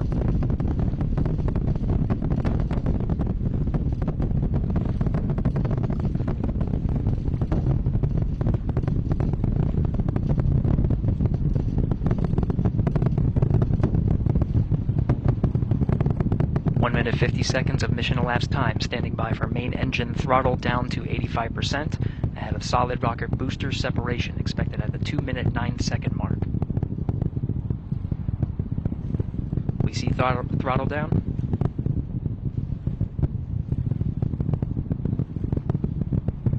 Confirmed separation. Main engine's throttling up, guidance converged.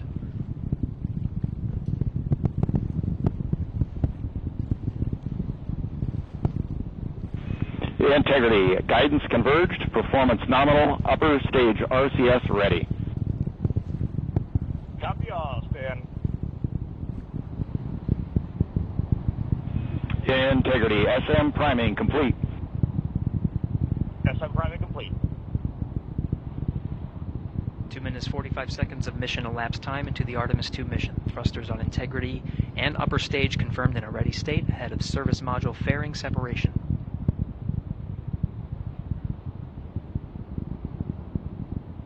3 minutes into the flight. Integrity, 49 miles in altitude, 78 miles downrange, now passing 5,000 miles per hour.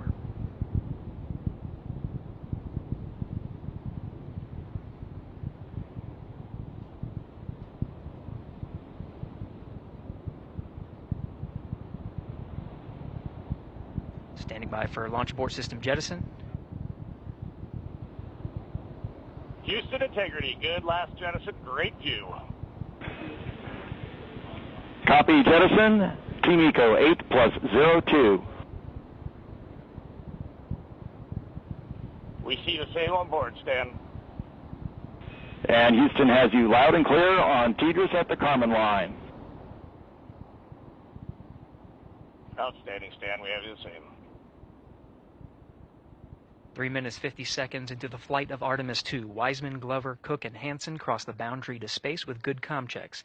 GPS signals acquired after last jettison now working on internal checks to verify accuracy. Flight Dynamics Officer analyzed the time of main engine cutoff, confirmed at 8 minutes 2 seconds, time of MECO.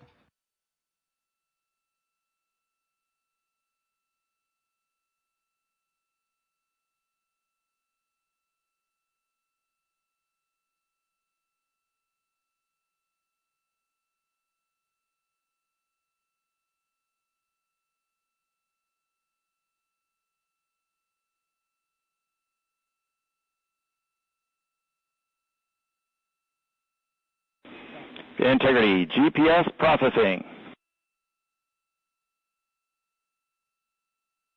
Outstanding, Stan. We see the same, and we have a beautiful moonrise. We're headed right at it.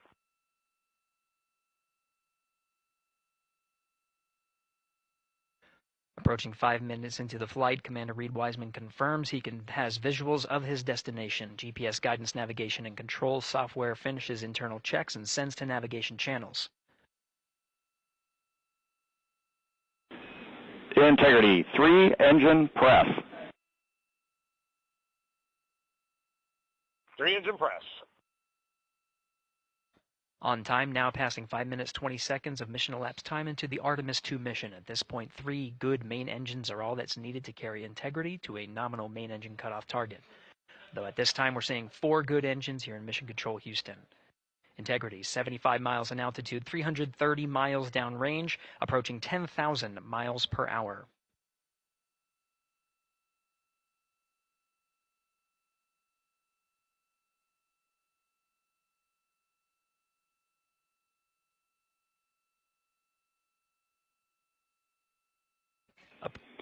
Integrity, looking good at 6 minutes.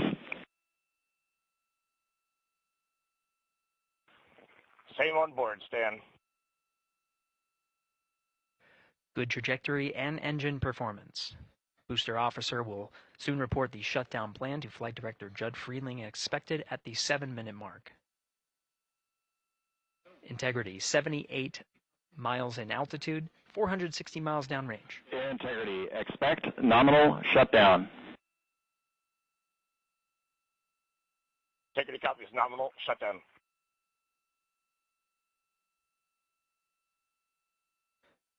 6 minutes 40 seconds of mission elapsed time. Shutdown plan is as expected. Again, the time of MECO was confirmed at 8 minutes 2 seconds into the flight.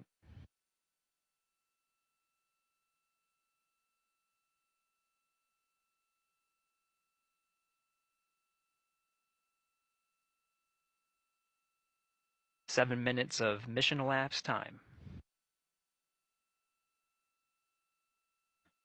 Throttling down as we approach the abort once around option.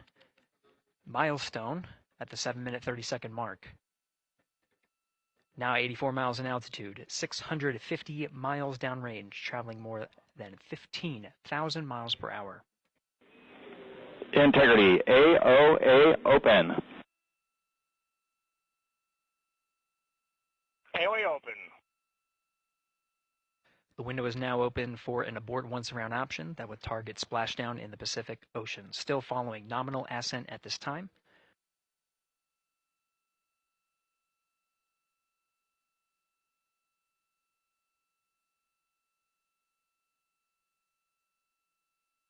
About 10 seconds remaining until the main engine cutoff of the Space Launch System core stage. Standing by for confirmation of MECO and core stage separation.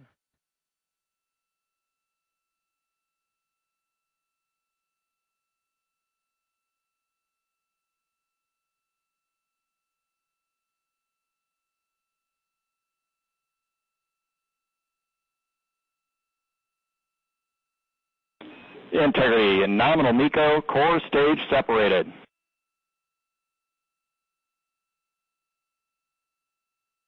We see the same on board, Stan.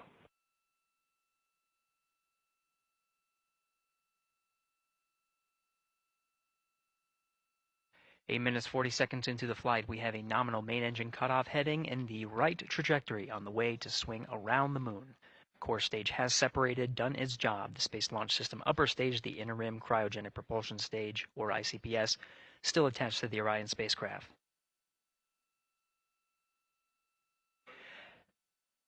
Nine minutes of mission elapsed time. Integrity crew of Reed Wiseman, Victor Glover, Christina Cook, and Jeremy Hansen now in orbit around the Earth at the beginning of their journey to the moon.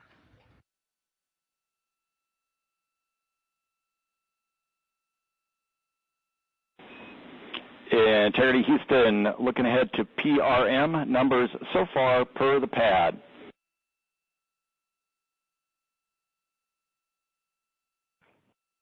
Copy that, Stan. Numbers for the pad.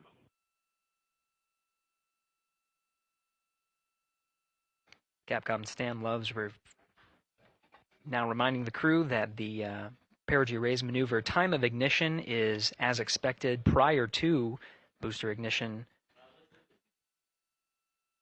That time being 49 minutes, 50 seconds of mission elapsed time.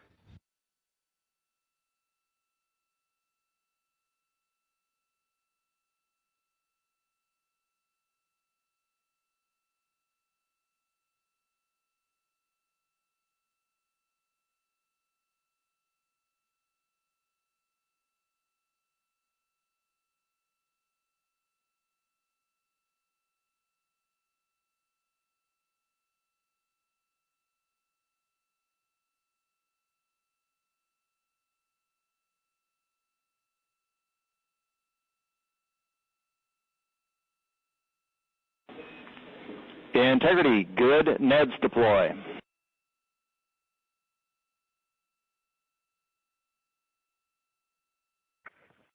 Copy that, Stan. Good, Neds.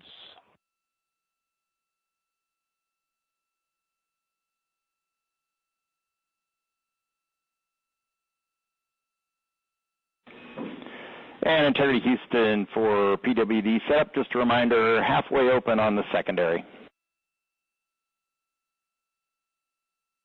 We copy that, Stan. Halfway open.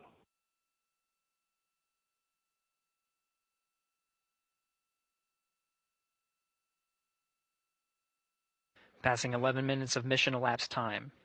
Here, overhearing the conversation between Capcom Stan Love and Commander Reed Wiseman, already passing some milestones. We have a good nozzle extension deployment system. That is confirmed. Complete. We also have the visors are confirmed up. Now past the dynamic phase of flight, that is Ascent. Their launch and entry suits that provided them an extra layer of protection. Now not as needed. They're going to raise those visors. And later in today's mission, they will begin to egress or get out of the suits to begin some of their initial tasks of activating some of the systems aboard in the Integrity spacecraft. It's passing 12 minutes of mission elapsed time. Again, the perigee raise maneuver that's targeted near 50 minutes of mission elapsed time, 49 minutes, 50 seconds. That's what the crew is going to be working towards. The Commander Reed Wiseman, pilot Victor Glover will focus on preparing for that milestone. In the meantime, mission specialist Christina Cook and Jeremy Hansen will start some of the activation of environmental control life support systems. You may hear confirmation of their activation over the Orion to Earth communication network.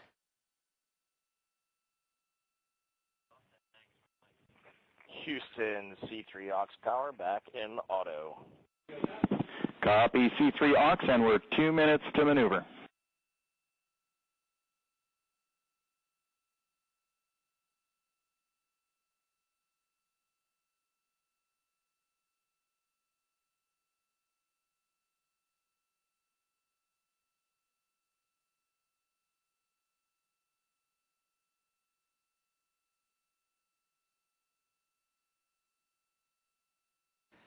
"13 minutes and 30 seconds of mission elapsed time. We're going to continue to follow the crew of the Artemis 2 mission They are beginning their journey around the moon to verify the systems that will take us to its surface. An incredible ascent. Artemis 2 is underway. Reed Wiseman, Victor Glover, Christina Cook, and Jeremy Hansen begin their journey to the moon. Still milestones to come up as we await solar array deploy and the critical burns that will get Integrity into high Earth orbit around the Earth before engines are fired to get us around the moon. We'll keep tabs on Integrity and its crew from here in Mission Control Houston. But for now, we're going to send it back to you, Megan and Nicole at the Kennedy Space Center. Very jealous to hear how the launch experience was over on the Space Coast. Yeah, Gary, if people are just joining us, welcome back to the Space Coast where we just saw Artemis 2 lift off 14 minutes ago. And wow, what an amazing launch and an emotional one, too. As soon as the rocket lifted off, Nicole, you had tears in your eyes. I had tears in my eyes. And we had all these people around us cheering. It was amazing. Yeah, the energy was wonderful. I mean, it was a beautiful launch. We've got 4 friends and family members headed to the moon. It's pretty amazing. Yeah. How does that make you feel as someone who, is an astronaut as well, but also, as you said, friends? Yeah, so proud of them. Man, we don't have the words in the English language to describe this kind of an event, and pride, love, so many emotions. They are truly breaking some barriers, and hopefully, as Gary just said, they've got a long day ahead of them, so wishing them well on everything, but so far, what a beautiful launch to watch. Yeah, to be returning to the lunar orbit in more than 50 years. Maybe they go farther from Earth than any other humans before them. Maybe they see parts of the moon that we've never seen before. I mean, what a great start to what could be all of these milestones that we break in just a 10-day mission. Yes, what a way to welcome in the Artemis generation. Yeah, how do you feel? I mean, we saw some beautiful shots we were covering of course, the rocket, of course, the Earth falling away as we continued up into our ascents, but also some of those crowd shots where we saw young and old, just emotional, overcome by this history-making moment. Man, we are going back to the moon for all, and we saw that today. We saw that in all the crowds. And yeah, you guys just saw that view, the sunrise or sunset, I guess. They just made it over the crest of the Earth, and you could see the sun peeking over. One of my favorite views from space. And I can't imagine what they're looking at now, and I can't wait to see what they're looking at in about 5 or 6 days. Yeah, and I know a lot of people are like, you know what, I'm surprised this launched on the first try, because we know, like any little thing, we have to be keeping safety in mind, and we want to make sure we're ready to go. But we were ready to go, and I think it surprised a lot of people. What a wonderful surprise on this Wednesday evening. It did, and it kind of surprised me as well. But it's just a testament to the team here that has been working so hard on Artemis. Artemis 1, we learned a ton of lessons. We learned a ton from the wet dress for Artemis 2. We were able to go in, fix those things. We even had a couple mishaps today, not mishaps, but a couple, anomalies today that the team creatively came up with solutions for. It's just a testament to the teamwork that gets us to the moon. And so we can continue to watch Christina, Reed, Victor, and Jeremy on their way now to the moon in Earth's orbit and awaiting the next in-flight milestones, deploying Orion's solar arrays. So why don't we get back in with Mission Control and Gary. Hey, thank you, Megan. Again, we're following along in the action. It is a long day. They have a number of procedures they need to get to immediately in their timeline. And Integrity Houston, cross-tie is on board per the ETSI-DEM. We copy, Houston. Thank you.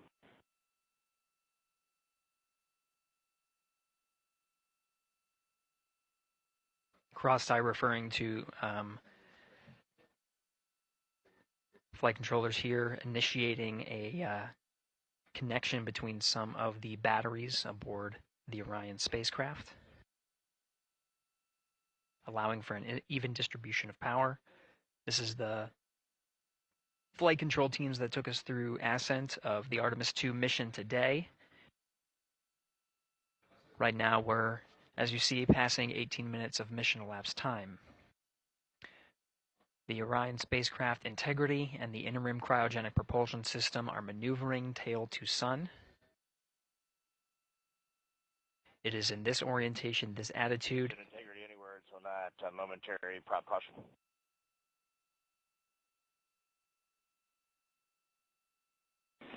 And Reed, no action. We're looking at it.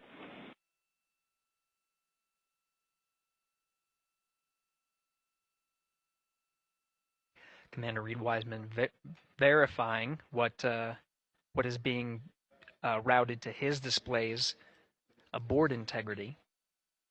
Propulsion engineer confirming that no action is needed at this time. They're pressing through with their nominal procedures to prepare for the perigee raise maneuver, and of course the solar array wing deploy ahead of that. The solar array wing deploy is a critical milestone. We'll continue to have our coverage follow the mission until that deployment. Successful launch is just the beginning. The deployment of the solar arrays and successful confirmation that those solar array wings are drawing power is a significant milestone and says to the flight control teams that we will continue on today's mission. Power needs to be drawn to continue through some of the next milestones. Until then, the AOA open option that was called up upon ascent, the aboard once around, is the current option, and the board to orbit option ATO will be switched to a preferred mode at the time that the solar array wings are deployed and latched. It gives the flight control teams a little bit more flexibility. Integrity Houston, update on TDRS handover for your pad.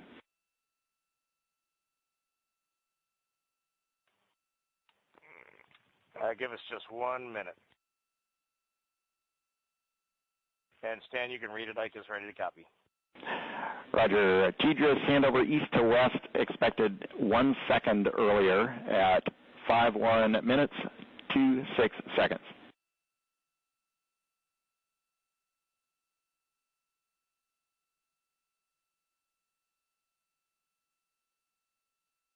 Hi, Stan. We copy 1 second earlier for 5126 TDRS east to west, and saws are starting to deploy. Thermal knives are firing. We concur. Thanks for the report.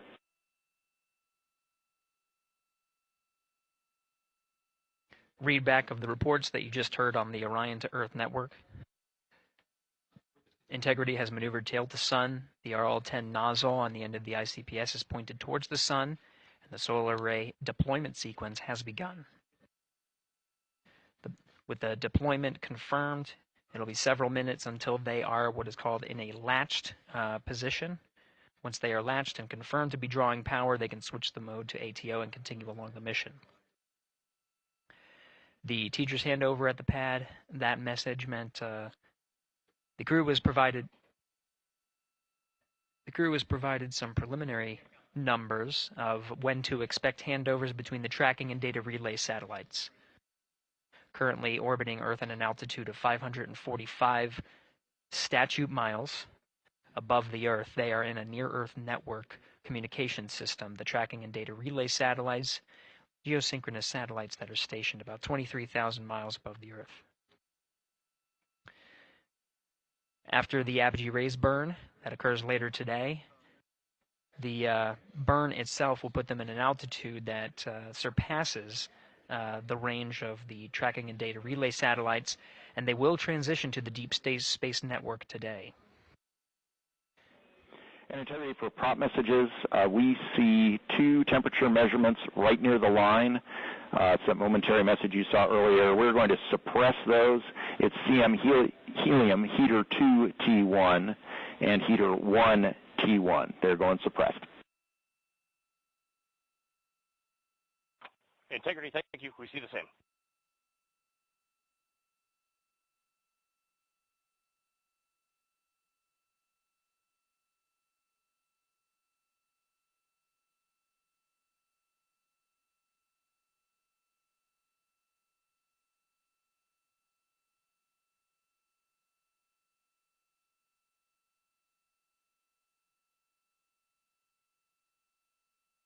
This is Mission Control Houston, passing 23 minutes of mission elapsed time into the Artemis 2 mission.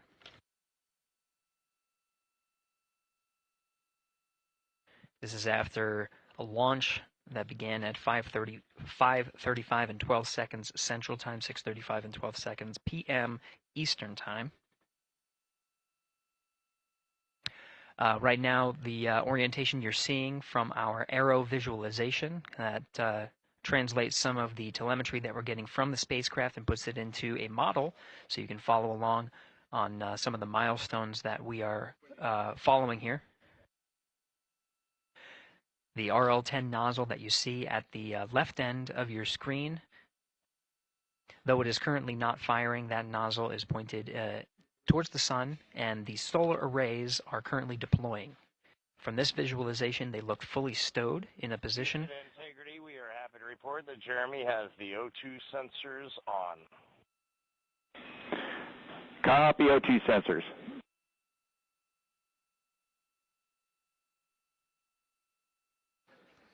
Again, Commander Reed Wiseman and pilot Victor Glover overseeing the deployment of the solar arrays. And we'll follow the attitude maneuver changes ahead of the first burn of the ICPS engine, the perigee raise maneuver. Integrity Houston, we see 4 saws deployed and latched, ready for ATO preferred. Yeah, we're almost there in the procedure stand, and we see the same thing. And Integrity Houston, we are seeing a 7-second miscompare between the MET on Orion and ICPS. We'd like you to read us the MET from your center status bar and for the ICPS on StackSum.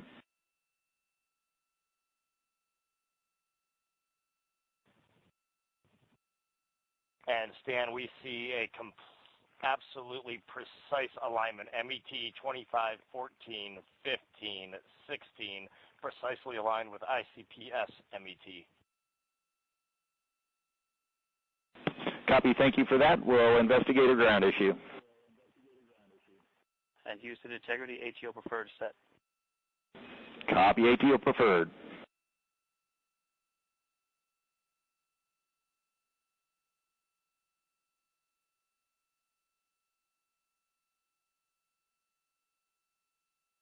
This is Mission Control Houston, 25 minutes, 45 seconds into the flight of Artemis 2. We have confirmation that all 4 solar array wings are deployed and latched. This is the configuration needed to switch to ATO preferred, which you did hear confirmed from pilot Victor Glover. That mode has been switched. There was also a discussion with Capcom Stan Love and Commander Reed Wiseman about the alignment of the MET clocks on the Orion spacecraft and the ICPS. Commander Reed Wiseman confirmed the clocks are in sync, no issues, they're going to investigate it on the ground. We're proceeding with today's mission. 26 minutes of mission elapsed time and counting.